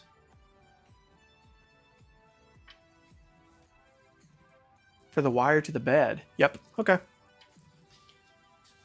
Okay. I'm going to peel back just the corners, I guess, for the moment. So that's what I need to peel back at the moment. You need to slow down. Yeah, well, I can't afford to slow down. Unfortunately, we live in a society that does not allow for that. I do have too much on my plate, but Ruby is taking a more active role in my business moving forward to start helping a little bit. And she can only do so much while she continues to do her business, but yeah. I could really, really, really use a break. But that's not how it works, unfortunately. That's the problem with having a business, no time to slow down. You are 1000% correct. Ruby's going to be doing some builds. Well, that could be an interesting adventure, but I don't know. I do not believe I don't believe we're getting Ruby built in the Voron anytime soon. Could be interesting. Could be interesting. But I don't foresee it. Okay, this side is less scratched up because it was just covered, so I'm going to put that side to the inside. Now I need... There is the wire for this end stop switch that's just hanging out here. I need a handful of M4 roll-ins. Looks like 1, 2, 3, 4, 5, 6, 7, 8, 9, 10, 11, 12. 12 of them. M4 roll-ins. Or hammerheads, I'm not sure which. What are they calling for? M4 T-nuts is what they say, which can mean either. I forget what came in the kit. Enough. Well, here's a whole lot of M4 roll-ins, so I'm going to imagine that's... what's the best platform to support you in? On. Because YouTube takes a cut from Super Chats and memberships, I presume. You are correct. Currently, honestly, to my knowledge, I believe it's Patreon that pays the best. That said, I don't put things on you folks. Like, I appreciate your support wherever it comes from. I'm not going to complain in the least. Like, y'all are really helping me do what I do. You do. Like, don't get too bogged down in that. What I can say, if you haven't bought a Mod 10 yet, if you haven't bought the print files for Mod 10 yet and you want to, which channel members on the science officer and above, you can get them from Discord. You don't have to. The best place to get the files for Mod 10 is right here on YouTube. I don't think they show up on streams, unfortunately. Dumb, but underneath YouTube videos. I now have the shelf of products there, and they're all my digital downloads. So let me pull it up. That pays significantly better than printables or things. Error. Let me just open this. Sharing screen here. As it loads, once it loads. Yeah, there it is. The Mod 10 is featured product in this. And why is the shelf not showing? Maybe because I'm not on my own channel. Maybe because it's here? Oh, that's great. It should be showing the shelf. That's not cool. Anyway, yes, sugar-free. This is the sugar-free blue flavor of Monster. Now I'm a little annoyed. Why is the shelf not there? Should be. Anyway, whatever. Diversification, yes. Part of the goal is spreading my income sources to numerous places. That's why, like, I gave up on Thangs. I can try on mine. Link to the vid. Yeah. I know on mobile it was showing up. Maybe it's just mobile, not desktop. I thought it was both. I used to be exclusive with Thangs. I moved away from that and I moved to just like posting my stuff available for sale wherever it's going to be for sale, and download wherever it's going to be for download. It wasn't worth it to me to keep being exclusive to Thangs, and I'm very glad I chose to do that, because a lot of the sales of Mod 10 have been through printables. And I feel like I probably would have lost out on a bunch of those had I not bothered to set up printables. Where are the M4 by 8s? I need M4 by 8s for this panel, for the panels.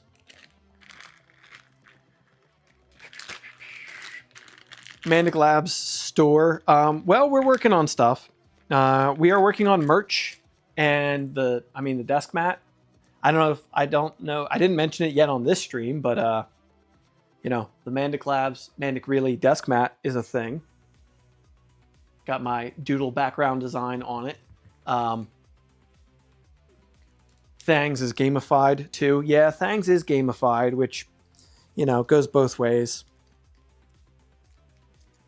Is what it is. Just whatever.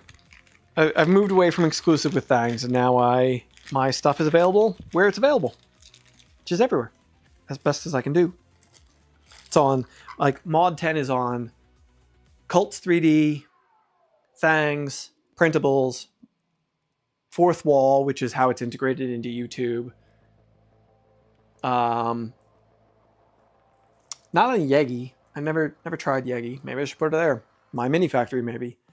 I kicked myself for not doing it sooner, I guess.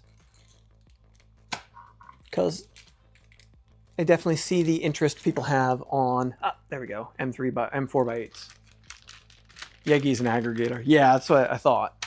Thought so. So, M4 by 8s look like they are the right size. Yes. All right. I'm going to hang this off of here so I can put screws in. And hammerheads. Oh, I can only do this on the sides.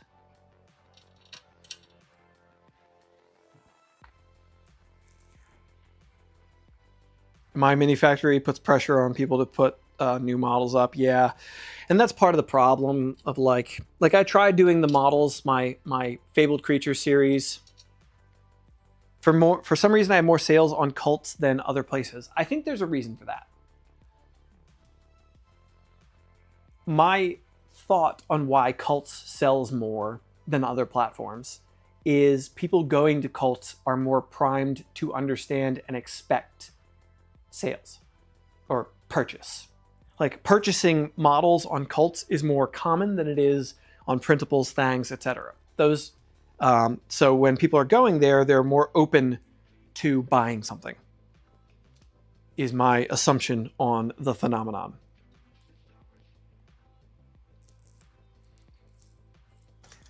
And you folks seem to agree. Yeah. So. I mean, this hole's a little tight. Now a Mandic Weekend Warrior. Thank you very much, Carrie, for the support. Cults has a reasonable culture, open to buying. Yep. Yep. And the other platforms people expect free. Which, like, hey, it's I don't blame that. Like, I get that. I mean, yeah, their whole site's built around it. Like, I only just listed things on Cults with Mod 10. I listed my other stuff on there too, because I'm like, well, if I have Mod 10, I might as well have other stuff. And like Cults already shared my video about Mod 10 out on like all of their social medias promoting me. So like, you know, Fangs kind of stopped doing that stuff for me quite some time ago. And whatever, like I'm not bitching, like they're not obligated to do such a thing. I don't like the gimme attitude from a bunch of from typical Redditors. Yeah, I had people complaining. I had a few people complain about the Mod 10 files being sold and not given away. And I'm just like, look, I'm sorry. This is a business. It is a business. It is what it is. Like, at the end of the day, I got to pay my bills. And I put a bunch of hours into that, bunch of print hours into making it, the design hours. It is what it is. A friend has a modest income from models on Cults. He does sci-fi spaceships for movies. Cool. I feel like 3D printing community needs to change expectation of what paid open source actually is. So many people screech at it, but don't realize that you want the best, you got to pay. They can bloody well design their own. Yep. Too much time into it to not charge. Yep. The nerve of people. 3D printing has so long been free and open source that the concept of pay open source just, it's such a negative thing to so many people. And like Jake said, that's reality. Like, there are plenty of open source projects in the world that are paid, and that's how they survive. And like, I don't know what to tell you. People got to get paid. We don't live in, I wish we lived in a world where people didn't have to earn money, but we don't. So, you know, is what it is. All right, I got to get M4x20s in these corners. I think.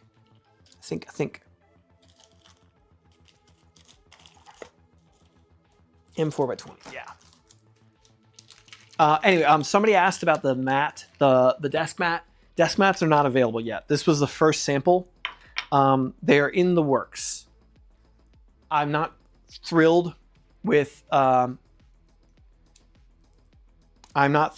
quality of this desk mat, so we're working on it. We're working on an updated design. So I don't want to spoil, but we might be teaming up with somebody on merch and desk mats. So I don't want to give it away till like everything is decided, because we haven't really decided yet, but yeah. So solid potential. We will be doing desk mats, and I almost forgot to put the M5 hex nut in here. You need high quality to take on LTT. I don't see myself ever taking on LTT. I wish I could, but I don't see that. Like, they make some great stuff. I have a couple of LTT desk mats. They're great. Did I meet you at said possible company? No. I've never been to said possible company. So, nope, I've never been to said possible company. But I don't want to, like, you know, whatever. We haven't talked like final numbers and stuff, so I don't know if the deals are going to work out. But there's solid potential for a company that I know produces good desk mats and other stuff is getting in a bit into the merch game, and solid potential they might be our merch distributor and producer. They do rubbish 3D print videos though. I know. I really wish, like, selfishly, I should have emailed my contacts at LTT and been like, hey, y'all should have contacted one, like, not even me, just somebody about Temu. No, we're definitely talking above Temu quality. I wish they had done a better job on that video. Where are the feet? Does this not come with feet? Did I misplace the feet if it did come with feet? Where are the footsies?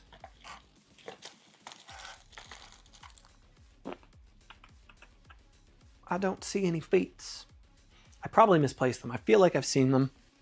I don't need them for right now. I put the hex nuts in so they can go in. But, okay, M4x20 is going in.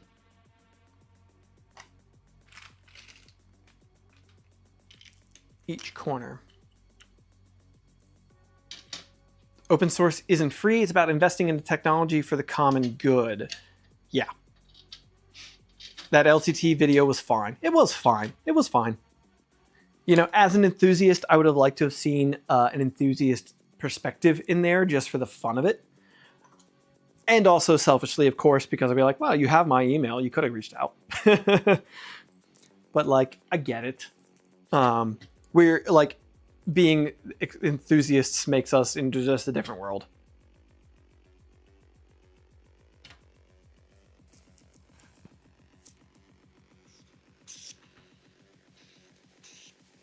I think people need to get over, take on, blah, blah, blah, just lift each other up. Yeah. And I mean, that's a part of apart from Jeff Geerling, it was a particular narrative that had been decided upon. I mean, I guess maybe. I don't know. I guess that's potentially true. I didn't get that vibe, but I can understand how somebody else would have. Dang it. Come on.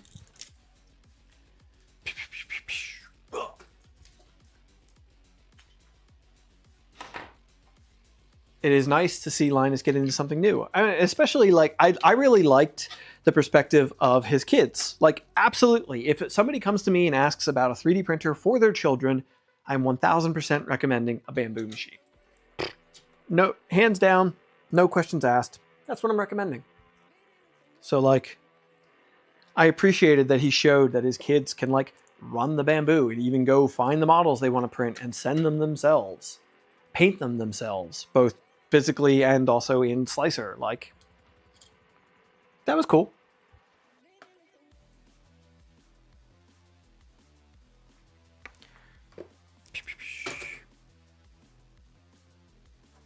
All right. Just putting the feet onto this panel with the hammerheads before I get this onto here. Gotta find the freaking feet that are supposed to be on this, but yeah. Steve's 3D, welcome back. What was I forgetting? Whatever.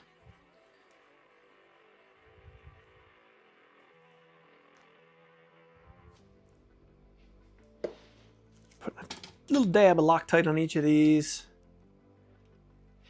Building a rook for my son with the Mario theme. I mean, like, if you have one of us, you know, enthusiast parent, that makes a difference. If we're talking, I'm talking like Joe Schmo. If one of my neighbors asks me, what 3D printer should I get for my kids? It's going to be a bamboo, I recommend. How much is the VZ-Bot kit? I don't plan to order one, but I'm curious to compare. I want to say it's about $1,200 for this kit. I think this kit's $1,200. It's pinned in the chat. The link to it's pinned in chat.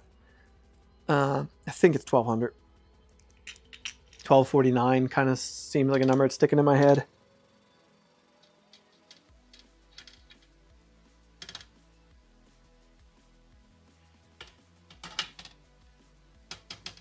I do feel like people look at Voron. Jake coming in with, I do feel like people look at Voron who are pretty quiet about their funding that they do get and think that there's so much money, no money in OS, but then forget that they can afford to send their team around the world. Oh, absolutely. Yeah, I mean, like the Voron team gets funding. I mean, they're not rich, and actually quite a few of their members do travel on their own dime. Quite a few members of the Voron team don't get funded by the Voron team to travel.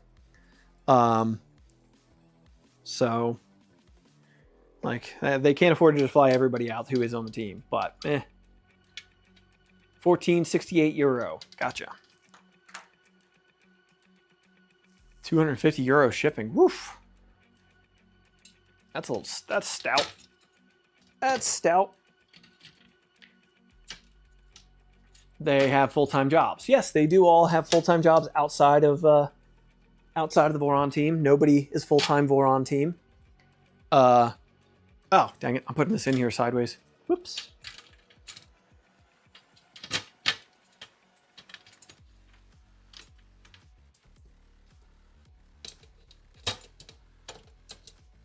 Error. I mean, Android is technically open source OS, and that's not a matter of getting all the hammerheads to line up is. Oof.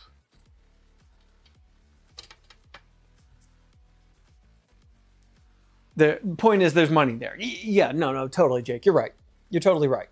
People do just like write off that everybody thinks there's multiple factors to that. Like I talked to Simon about this project, after my frustrations on my last stream. And he was saying, look, the VZ-bot team is just, there's not as many people as there are on the Voron team. There's not as many people as there is on the Voron team. The money's not quite the same. Like, and that's just reality of people expect when one company or one person is doing something, everybody's just like, well, they can do it. Why can't you? You don't know everybody's situation. You just don't. I know, like, what was it, Reaper recently? The Reaper toolhead that I put together for my 2.4. The developer, the main dev contributor on that project, hit financial struggles and was not able to like keep rolling with it. And that's life. That's real world reality. Do the guys in the Clipper Discord get paid? I have no idea. I know the Clipper project gets funding.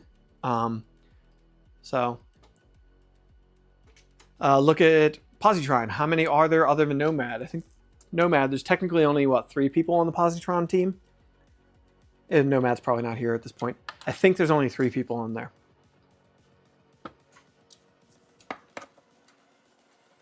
Reaper's on hold. The guy who took over is sick. See? Like, one person can unfortunately bring a project down. It's just reality.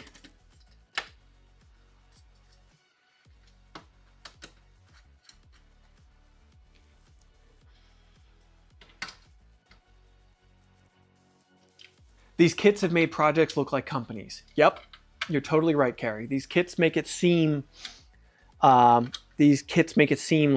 so much more official of a thing than they really are. And then, a lot of these companies are just not getting, a lot of these projects don't really get paid that much for like per kit or whatever, if at all. Some of them are just happy to get their kit produced so that people can build the machine. There might be zero royalty funding going back to the developers. That shouldn't be the case, but it doesn't mean that it isn't.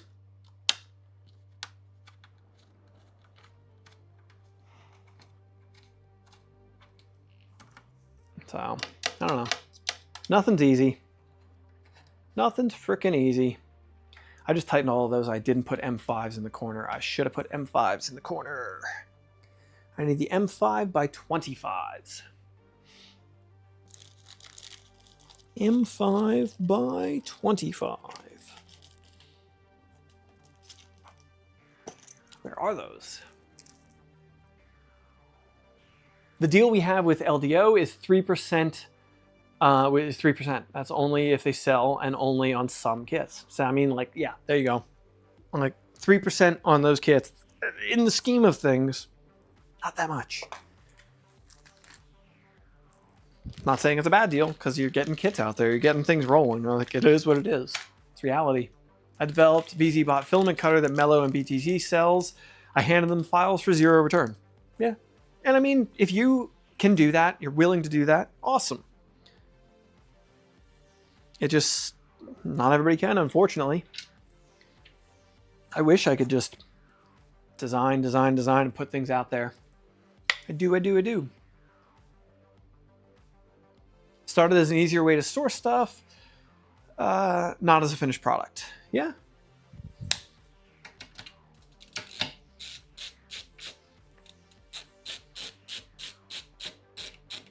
That's the wrong size.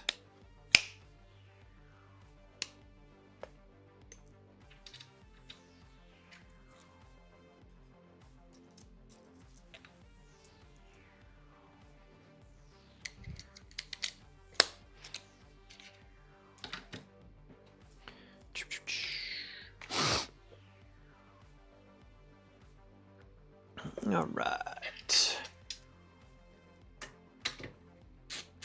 Love all the colored tools. Thank you.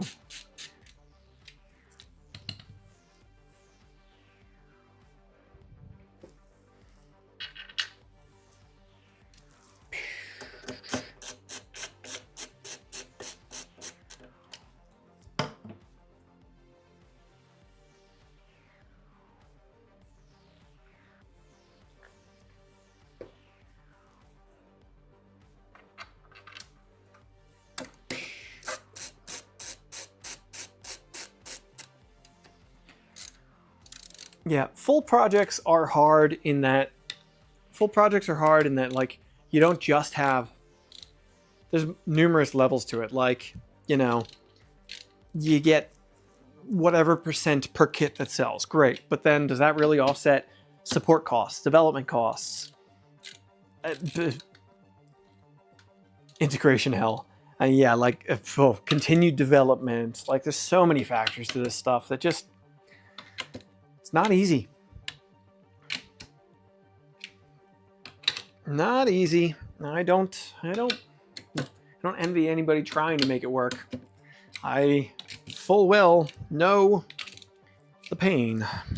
Not of developing a whole printer, obviously, but well, I mean, I kind of nowhere near that with Reanimaker, but you know, like, doesn't mean that it's not a lot of work. I mean, running a business in this industry is what I really mean.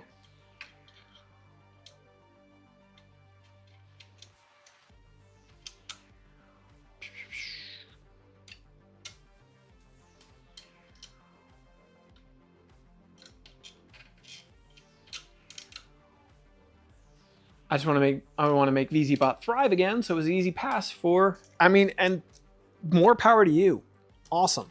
I really appreciate hearing that concept, that take, that somebody really just cares about a project. That's rad.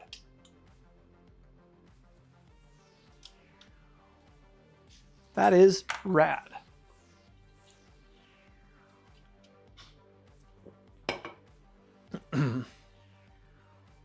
Okay, what's next? Now we got the bottom panel on.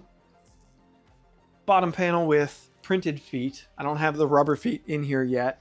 I don't know where the heck they are at the moment. I will deal with that when I locate them. So when I locate them, I will deal with that. But for right now, bottom panel's on. Yay, the machine got heavier. Now it's time to deal with the back panel. Now it's time to put the back panel on.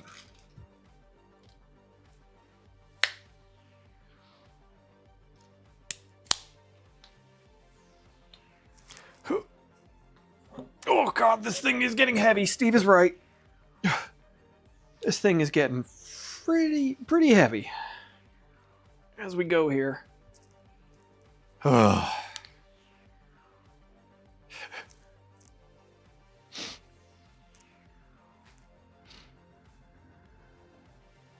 Joseph, I've been working on macros for Clipper IDEX machines for the last couple of years. I'll often spend a couple hours a day helping folks. I mean, that's like, I run into that problem just in my end of this business. Like, I'm not open source anything, really.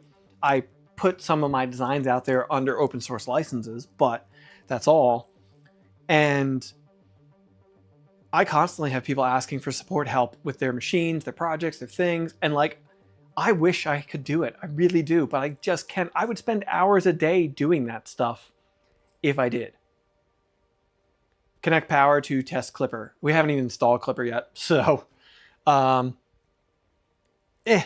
not that worried about it. Thank you. We also don't have power supply yet wired up, so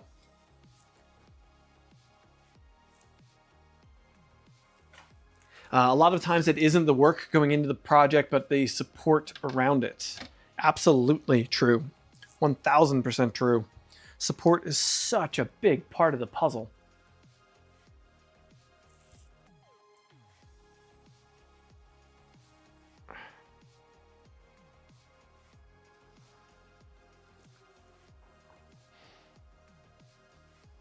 Use my Galileo 2 cover and it's amazing. Awesome. Thank you. I appreciate hearing that. I'm glad it worked out well for you. I'm glad. A lot of the time I put things out there and I never hear anything about them again. So I'm like, oh, worked for me. You need to powder coat your panels black. Ugh.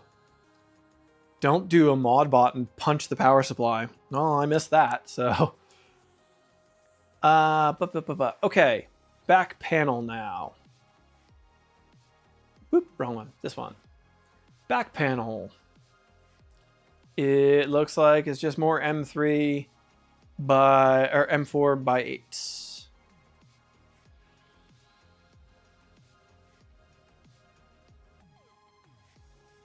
I teach engineering, and my 11 and 12-year-old classes are like managing 20 open source projects. I do not envy you. I don't envy you on that.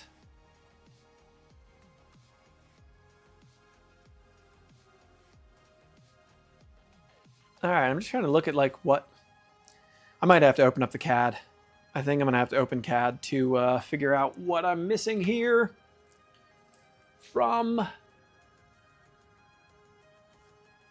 In the kits, how are the power supplies mounted? They are mounted through this back panel carry, 2 holes, just laser cut in. So they're laser cut holes here that the power supplies just bolt to.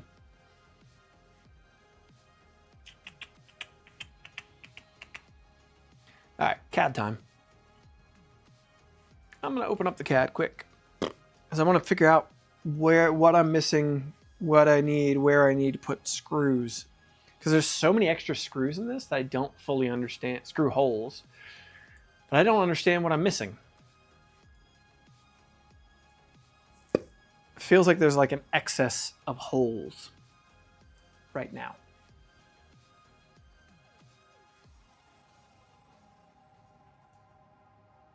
Feels like an excess of holes.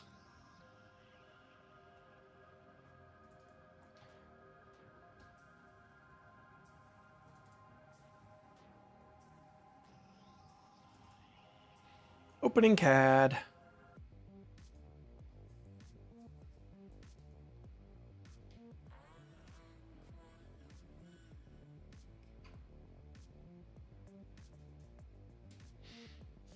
Eventually, someday, maybe.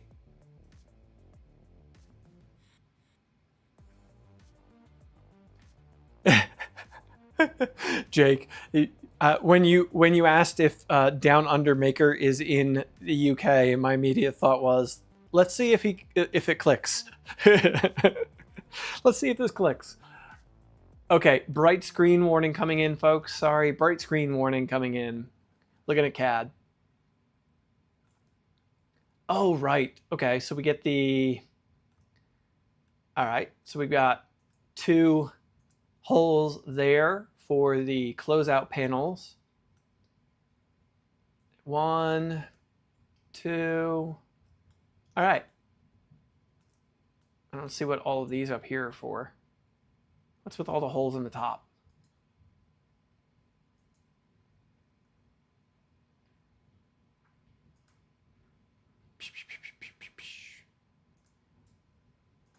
Yeah, I don't see what these back holes. Why are there so many holes up here? I guess maybe for water cooling mounting options, or oh wait, there's optional mounts for a wall mount, aren't there? So you can bolt this thing to the wall.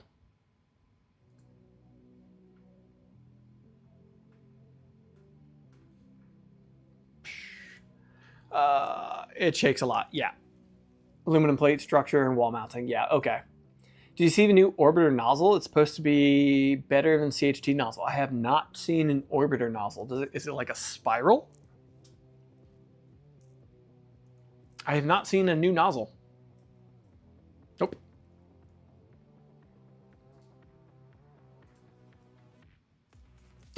Ah, knocking over a bottle of...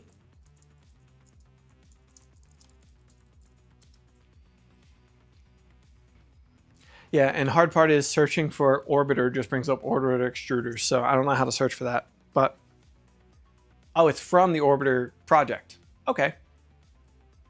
It's from the orbiter project. Projects. I don't see. Orbiter project page. The most recent thing is the Orbiter 2.5.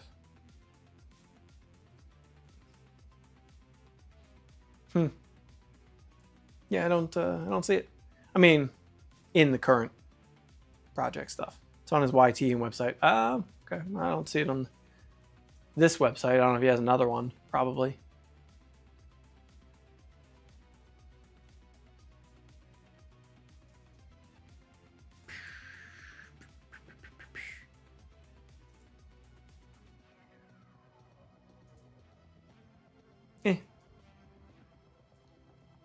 Okay, I keep moving. Keep moving. Let's get this back panel on here. Now I've got a pair of printed parts to put on here. We've got these pieces for the sides here. So those are going to be M3 by 10, it looks like. Yeah, sorry. Emmett, if you're in the Discord, is the best place to drop things during stream. Discord is the place to drop things during stream. Oh, sorry. Somebody just mentioned I missed earlier when somebody dropped in Discord the little PCB. I do have that little PCB, and I was wondering what the heck that was for. Got it. So there's a little PCB. Dang it. Oh, you know what it is? I figured it out. I know why I can never share the Discord link. It's because it's hidden during stream. That's why. OBS, it detects that OBS is running.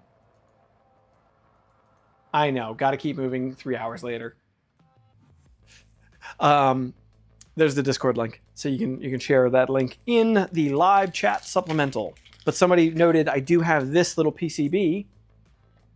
I do have this, and I was wondering what this is for.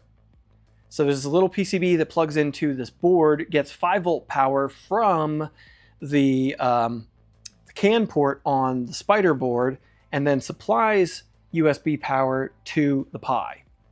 Okay. Should we run this? Comes with the kit. It does come with it. Should we run this?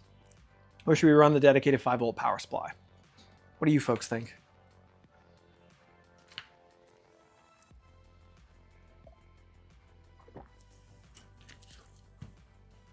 What do you folks think? More VHB. Dedicated, dedicated, dedicated. Depends how stock you want to go. I mean, I will be modifying this. Dedicated, dedicated. Okay, we're going dedicated. Thank you. Figured I'd ask. All right, dedicated it is. Thank you, folks. Decision made. Appreciate it. If you're going to modify it, I will eventually modify. I was trying to build this kind of like as it ships, but I will be modifying it eventually. And, you know, mains voltage wiring is not something I feel like going back and redoing later if I don't have to. So I feel like this is one place I'm be like, you know what? Yeah, let's just roll with this. Anyone use Vector 3D's ElectroPie yet? I have not. I've seen it. It looked neat. Haven't had any use for it or used one. So dedicated could allow for a Pi 5 later. I mean, I don't see a need for a Pi 5 at any point, but I will. That is a valid point. If I do care to go to a Pi 5, it would allow for that. Is Pi 5 like clipper screen error? Clipper screen, is that integration on Pi 5 worked out yet? I feel like there's a driver issue on display output with clipper screen and Pi 5s, but I could be making that up. I haven't actually tried it myself. I just heard that. It all works. Okay. I don't really have a reason to put a Pi 5. Way too overkill for clipper. Yes, it is. Yes, it is. I might put a Pi 5 in my next Mod 10 build because Ruby has some AI stuff she wants to run local that she says anyway a Pi will run.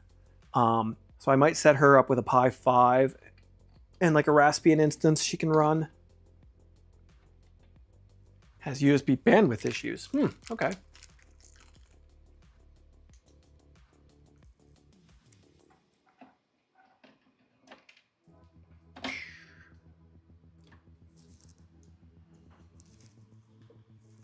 I just dropped the link to that Orba nozzle that Amit was talking about. The Orba nozzle. I just dropped that in chat.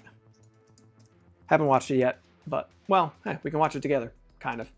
Sort of. That's a 10-minute video. Maybe not. Maybe we get the gist of it together. The Orba nozzle 029, a new high-flow nozzle design. I'm gonna mute that. Boop, boop, boop, boop, boop, boop.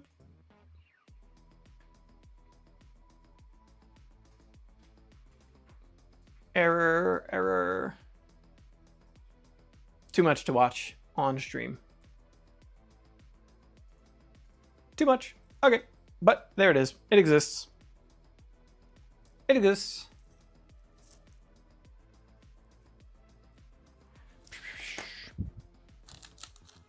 I mean, when you get rid of all the other limits in speed, sure, the Pi 5 will help. Yeah, I mean, if we get rid of CAN bus, you upgrade all of our USB or our processors from STMs to, you know, something a little stronger. Sure, we'll be. Ooh. That's gonna be annoying to get to. I might need to mount the power supplies here real quick. I think it's gonna make more sense to mount the power supplies here than it, because I just realized you have to kind of go between the motor over here.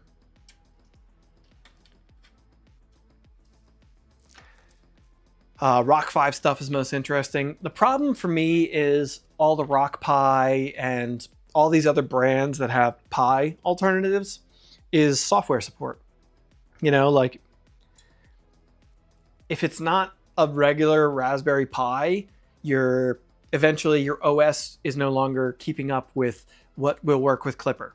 You know, like your latest, there's a couple of them I have where like the old, you have to stick to an old deprecated OS because that's what works with Clipper. Hopefully open source a nozzle, at least make it cheap. I mean, yeah. Got to shoot off to a job interview tomorrow. Good luck, Jake. Good luck with that interview. Hope it goes well for you. Thanks for stopping by. Okay. 48 volt power supply. You go over here. So there's two holes, one here, and the 48 volt power supply sits on there. Now, what size screws do I need? I'm going to assume M4x8 kind of looks like.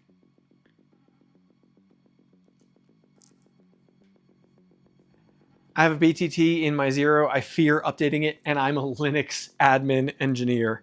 Yeah, see? That's the kind of stuff I mean. Like, I love the idea, but the support's just not there. Plus Raspberry Pi DSi for Clipper Screen. I vastly prefer DSi for Clipper Screen myself, yes. DSi exists on the Pi 2 now. The Big Tree Tech Pi 2 has that, but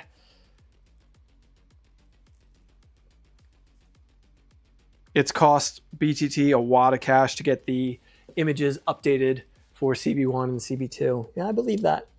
And then when they can no longer justify doing that, people are just kind of left in the wind. Like, and I don't blame them for that. That's reality.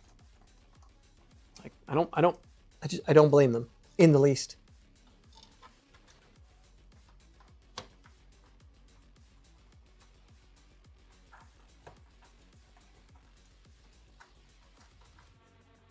All right.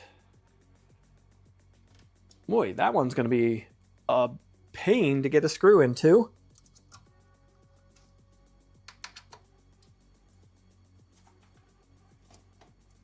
I don't know how well a screw is going to go into this hole with this power supply mounted right there. Well, it works. Okay. I'm wrong. Nadir, welcome in. Hello. Trying to write custom firmware for a PID annealing oven and Orange Pi 02W, and it's hell. Yep. Documentation says one thing, then you turned out Reddit has the correct answer. Yeah. That's the kind of stuff I've run into a bunch when I'm working with like the skipper boards and just anything that runs anything but a Pi. I constantly run into little things or documentation holes, or then whatever instance I'm trying to set up. It's just constantly issues. Said he was wrong? Can't take my word for anything if I'm wrong about that. I was wrong about one thing. I must be wrong about everything. Okay, M4x8s on the other power supply. The power supply. back in the BlackBerry days, we had super hard writing software for any RIM devices. The SDK was a pain. Well, I do not envy you.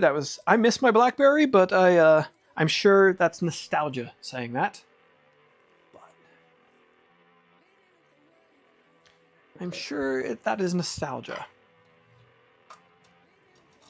I was definitely a BlackBerry fan back in the day, though.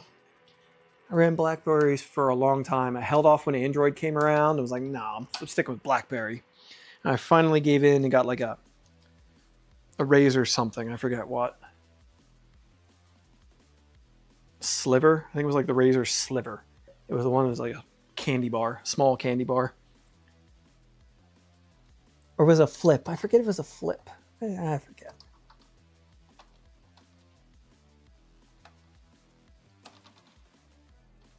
All my programming buddies call SDKs still developing kits.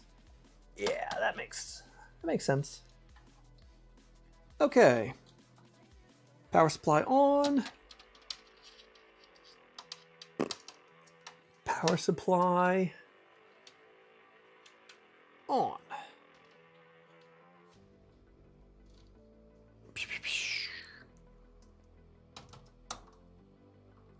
All right, tighten.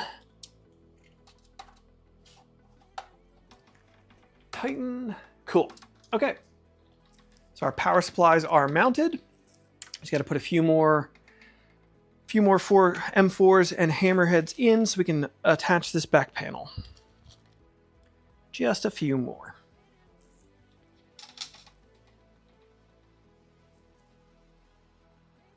I did check the power supply switches. Thank you for asking. I checked that last stream, but thank you for asking.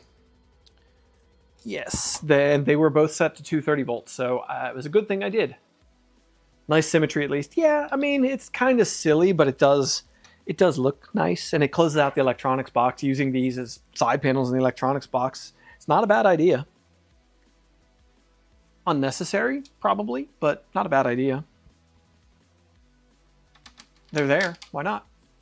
Feel like this thing is at least 40 pounds of screws. Yeah, it is a hardware-intensive build, I will give you that. And they're mostly M4, not M3. 230 being default is a safe option anyway. Yeah, you're not wrong.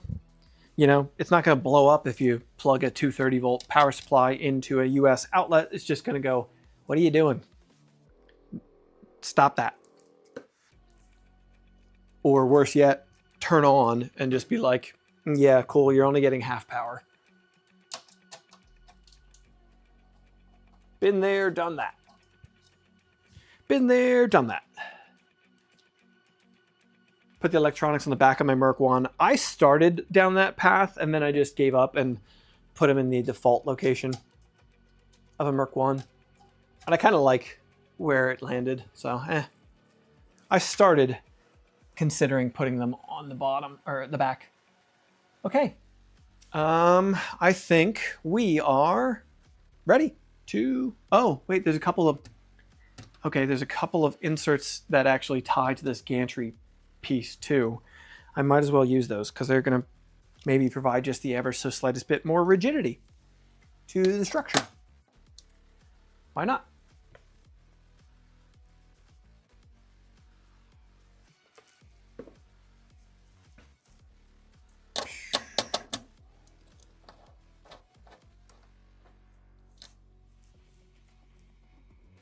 I started out with dual PSUs till I found out the VZ Spider wasn't playing nice with it. Yeah, I know like Steve is moving to dual 24 volt power supplies.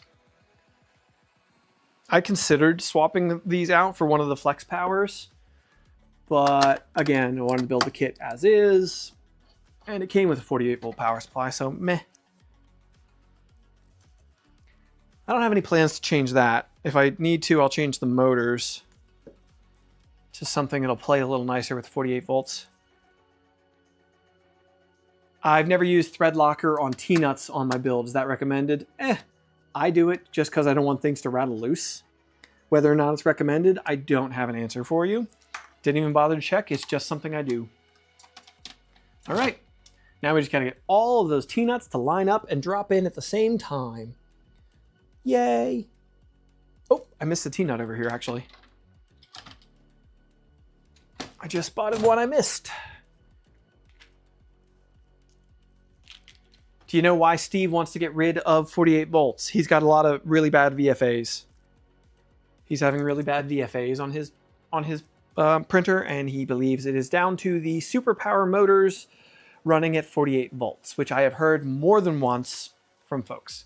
All right, 94, thank you for stopping by. Thanks for being here. Appreciate it, and I will catch you in the next one. Yeah, Steve feels that the VFA quality issues he's running into are down to 48 volts on the motors. And I've heard more than one person's run into similar things, say similar things, so. Woo, hey, that got lucky. We are dropping in nicely.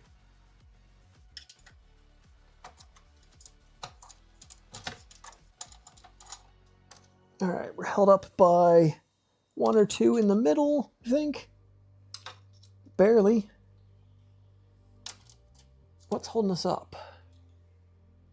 I'm getting VFA on my LDO 2.4 with 48 volts on A and B.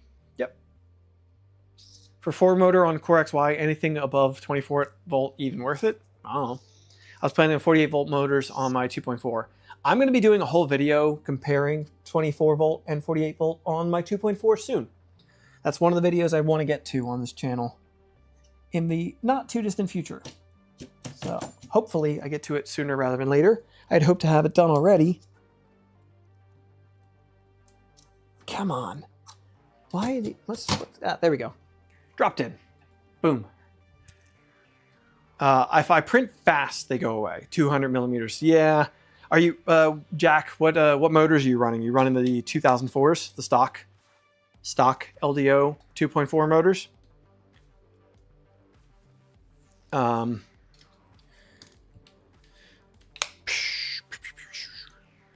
Yes. Oh, okay. Lovely. Lovely. All right. Let's tighten. Ah, dang it. Wrong size. There we go. They're 0.9 high temp. Yeah, that's what I have in my 2.4. So, yep. 2004 AC.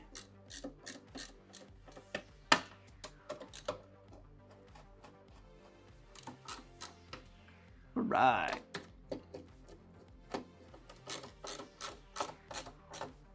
Cool.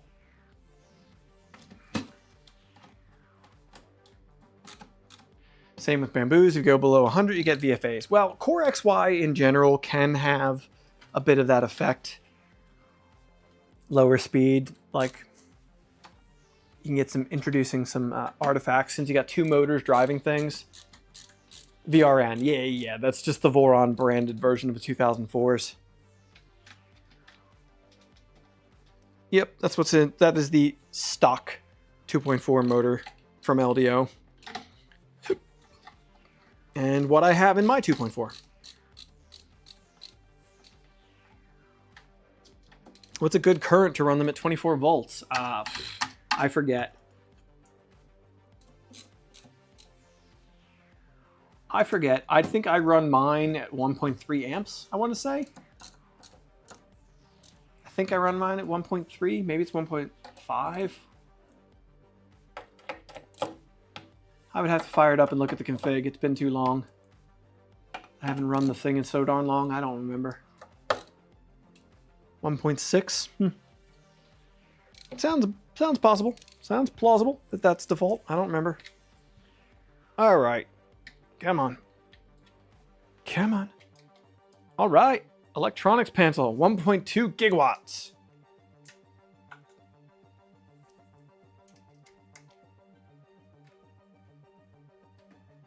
Those motors will handle a lot more than people know about. They can take 1.8 RMS. I've definitely pushed them before. I don't know that I've pushed them that hard, but I've pushed them. All right, we got our back panel on, so now it is even heavier of machine. Yay! Yay! Yay! Yay! Back panel's on. What were we missing? We are missing our dual fans for the filter.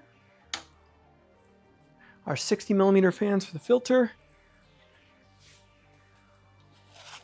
Ugh.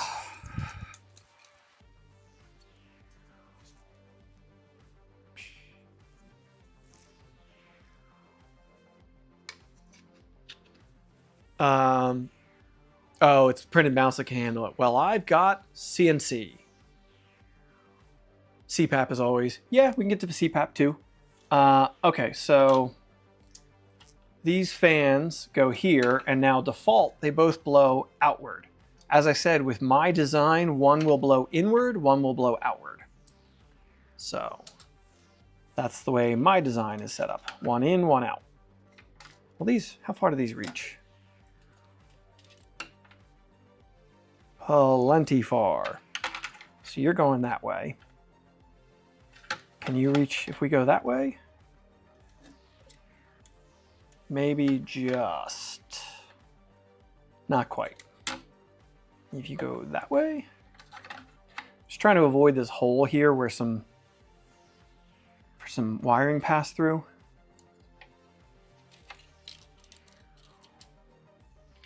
Okay. So yeah, my design, one will blow in and one will blow back into the chamber. All right. Where's the adapter piece I just had in my hand? Oh, it's right here. So I need M4 nuts in this. This adapter piece isn't changing. I'm reprinting the rest of the filter housing.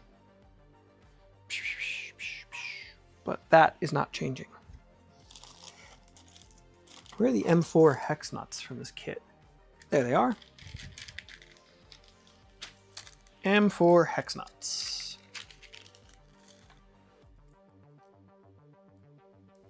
What size screws do I use for this? Boy, those could fit tighter.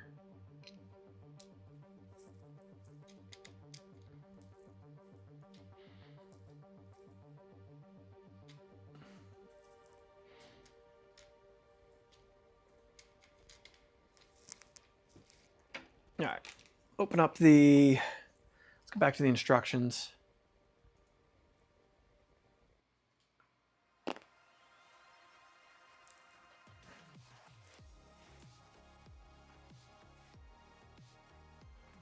Oh, actually, do the fans go? Where do the fans go? I am confused by this. Well, let me look at the CAD.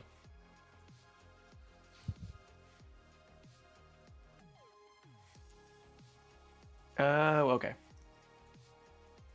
Right. The fans get housed inside of this part. I'm forgetting that. But if they get housed inside of this, how does this all go together?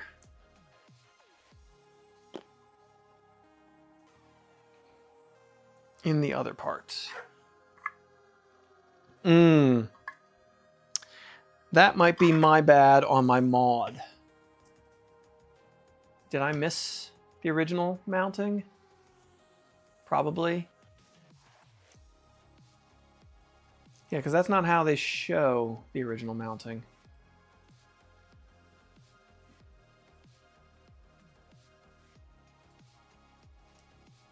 Oh, I didn't print it. That's why. I didn't print the other part.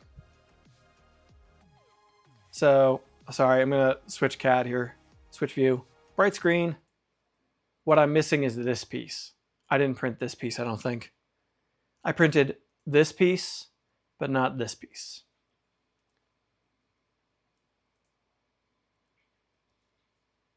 Yeah, if I pull this away. No, go away. Pull that away. Wow, you are being slow. Slow. Anyway, yeah, I didn't print this housing. I'm missing that. So that's my problem. The fans need to be inside of there. So, all right, I'll have to revisit that. I'll print those parts after this. I'm running 5160s on the Leviathan. Maybe that's part of your problem. I got 5160s on the Octopus that I'm going to be running mine at 48 volts on. So, oh right, it's also a sandwich with the grill. I haven't printed the grill yet. So CPAP it is. Time for the CPAP.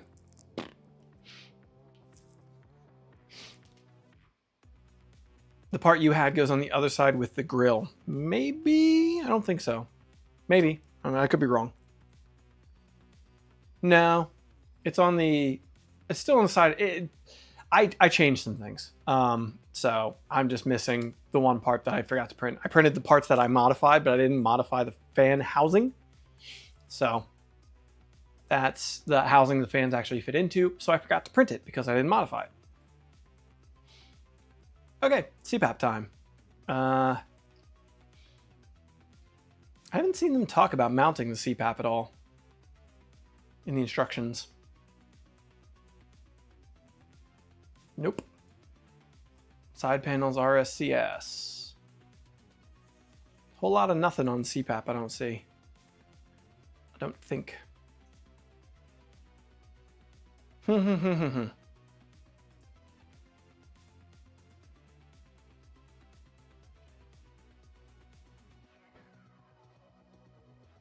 Well, I see where it goes. I was just looking if the instructions call it out before I dive in.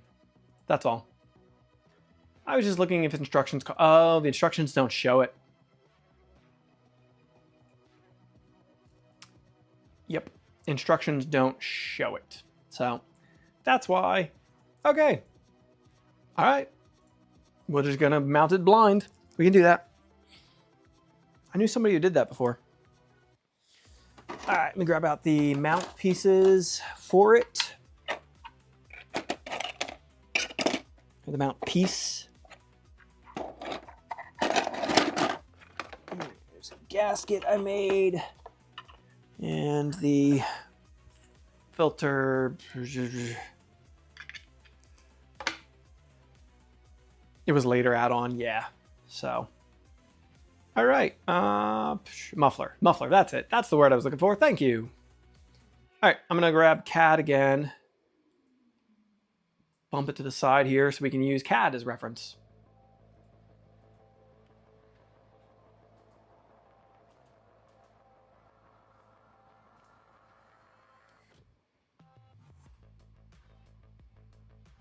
Okay. We are mounting the CPAP, which I currently have hidden. Where's the CPAP? Electronics.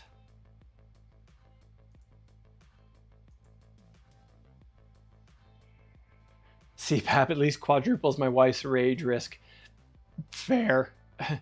Fair. Oh, my voice is cracking. Is it part of frame? Where's CPAP?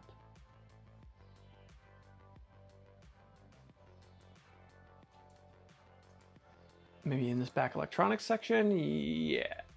No, electronics back panel. Cable rails.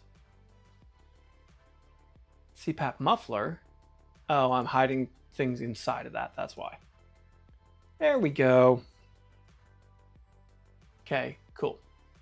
All right, what hardware do we use to mount the CPAP is my question. So this screw, muffler, hardware, M310. Oh, okay. Seems like it would be a longer screw, but I guess not. Oh, I got to put some heat press inserts in this piece. This mount piece needs a couple of heat press inserts.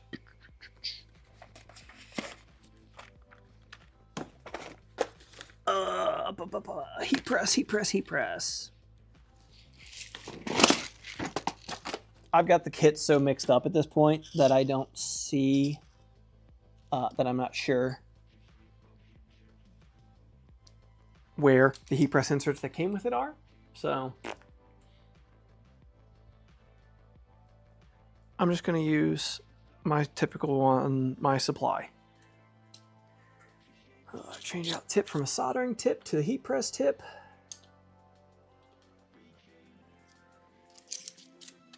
And fire up a soldering iron.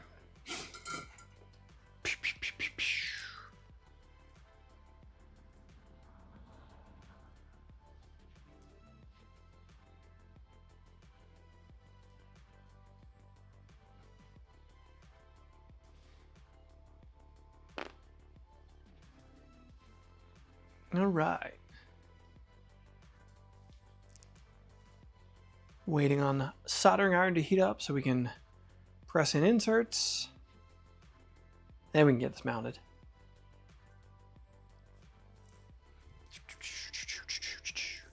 I made a TPU gasket for the CPAP mounting.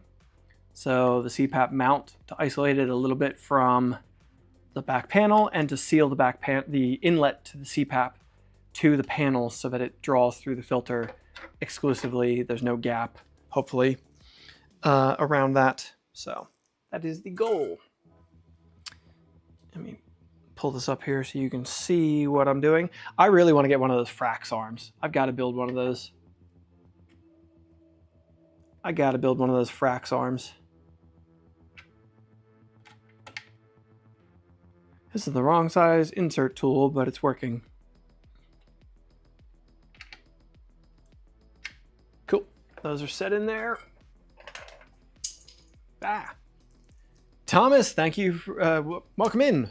Good morning, everybody. Hope you all have pleasant days. Appreciate it. Thank you. Thank you for that. That is kind of you. All right, so this mounts here. So this mounts our CPAP motor blower mounts like this with what screws? Does it show the screws in the CAD? Looking in here.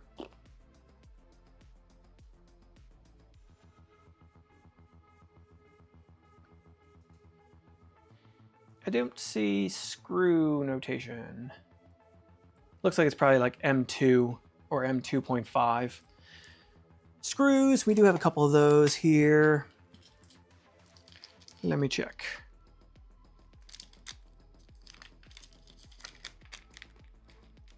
Well, that seems awfully small, lengthwise. I'm gonna grab some of my own and see if they will work.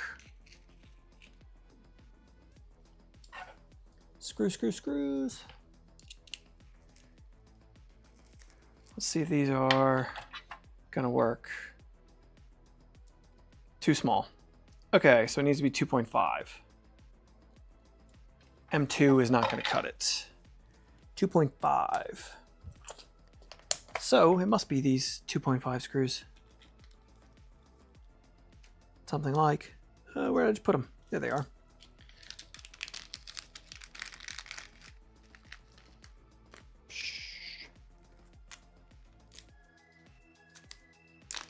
Recently seen a CPAP fan in action in a ventilator when I visited my elderly friend, and now I get why speed lovers swear by them.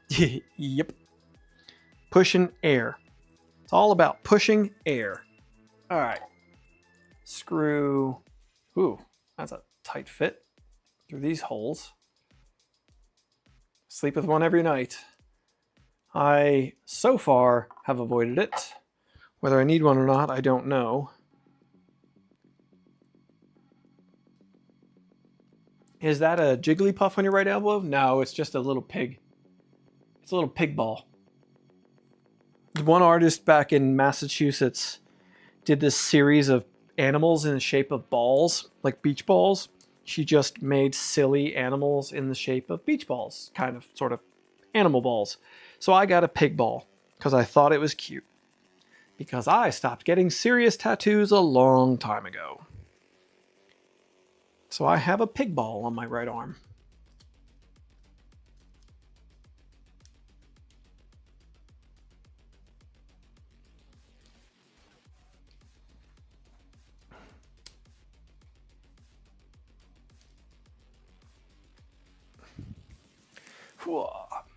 All right. Line those up. Screw our mount to here.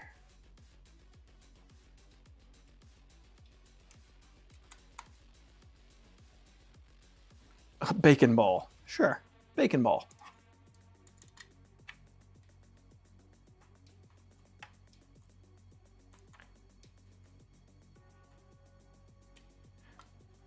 Boop. Boop. Boop. Okay. Mount is on there for the CPAP. I got this gasket that I made that goes in here, in between here. All right. Now, I just got to freaking screw this through the muffler, which the muffler is like a glass pack muffler. Pulls in air through here, comes down through the end, and around this to the inlet to the CPAP. So, muffler. I modified it with this inlet grill kind of design on it. That was my own tweak on it, along with some minor other internal changes to the geometry. For printability, I changed some angles and blah, blah, blah. Because I can't leave anything alone. Okay, I need M3 by 10s for this. M3 by 10s. 10, 10, 10. M3 by 10. Boom.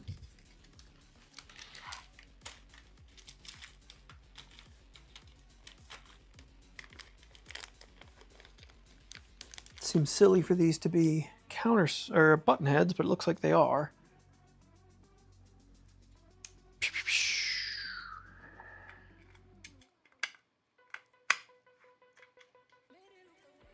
All right, 1, 2. All right, how am I gonna do this? Turn the machine a little bit so I can get access to there a little better. Maybe, sort of. We'll see. Okay. If I stick this screw through here, oh, it goes this way.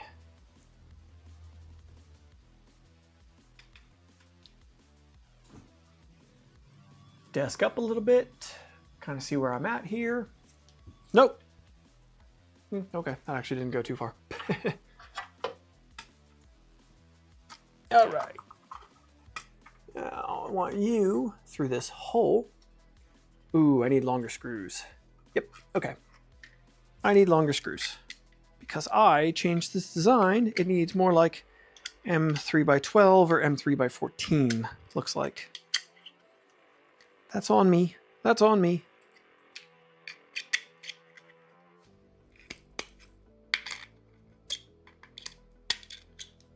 All right, I gotta grab some M3 by 12s or 14s. Do I have 14s? I'm low on 14s. I know I'm low on 14s. I do have 14s. Rad. Cool. Okay. M3 by 14s.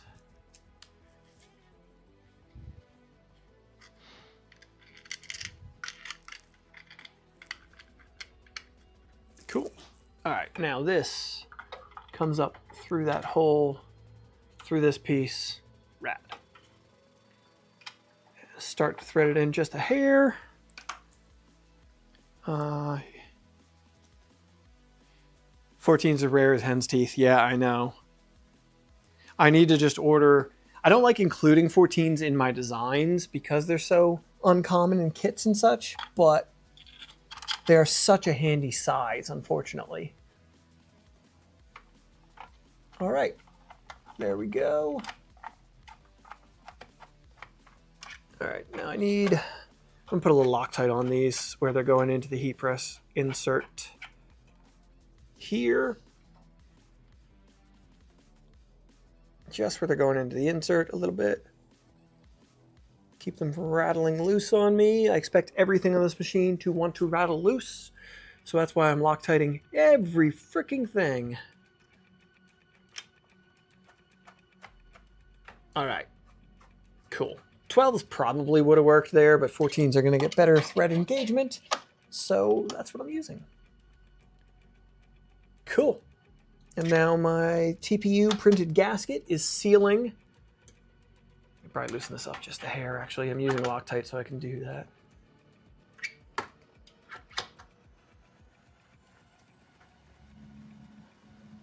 So my TPU printed gasket is sealing the inlet of this to the panel, which goes to the filter, and then the whole thing is mounted on. Oh yeah, it's got a little wiggle. That's what I wanted to see. It's got just a little bit of wiggle here, which will allow maybe the slightest bit of vibration damping for this motor, not resonating into the panel. I don't know if that's even a problem that exists, but I could foresee it being a problem, so I addressed it before it happened. I don't know. Trying to think ahead. I really like mounting fans with TPU gaskets, isolation gaskets, to prevent things like that. For that exact reason. So, I don't know. Probably overkill, but it's what I do. Probably overkill, but it's what I do. All right. Now we got a power inlet here with a switch. Go in this back corner. Looks like that probably uses countersunk screws. I didn't see any countersunk screws, but I remember in the hardware. Wonder if it uses 2.5, those other 2.5, 2.6s. I think that might be what I use. I don't see any countersunks.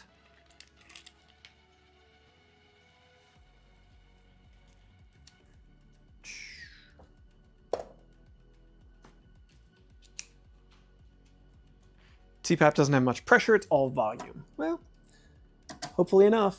Yep, nope. Oh, you know what? I think they're using countersunk M3s and they want you to nut them on the backside.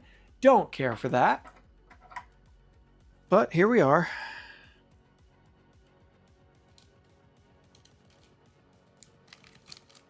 Okay, so there must be countersunk M3s here somewhere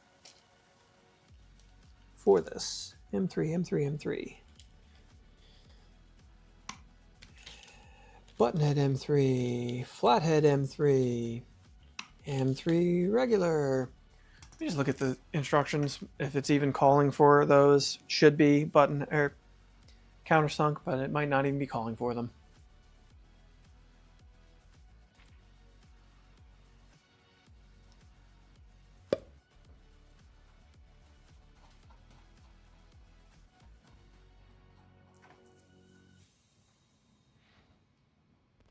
I don't see reference to it. Cool. All right, well, I can't say that it's not me that lost those. Quite likely, quite possible. So I have M3.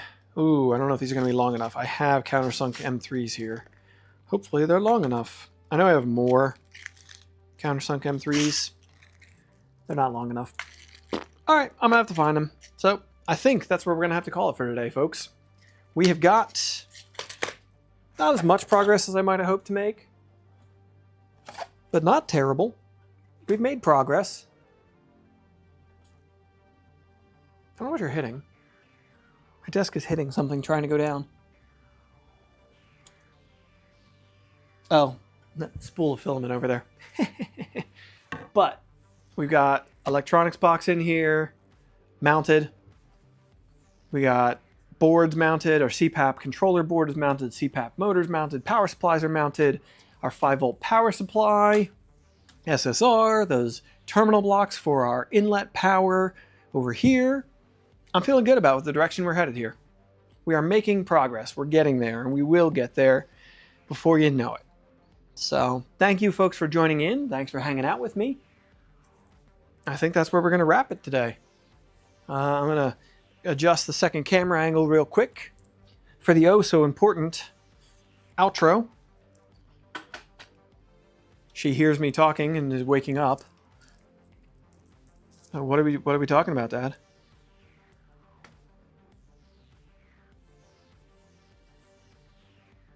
What are we talking about, Dad? But thank you, folks, for hanging out with me. Thank you for helping me where it was needed. Don't forget to hit the like button. Get subscribed if you're not already. Channel members and super chats from the stream. We appreciate you so much. Thank you, folks, for hanging out with me while I worked today. And Domino says, grumble, grumble, why'd you wake me up, Dad? Domino. All right, folks, thanks for coming out. Thanks for hanging around. I will see you in the next one. Thursday stream coming up before we know it. See ya.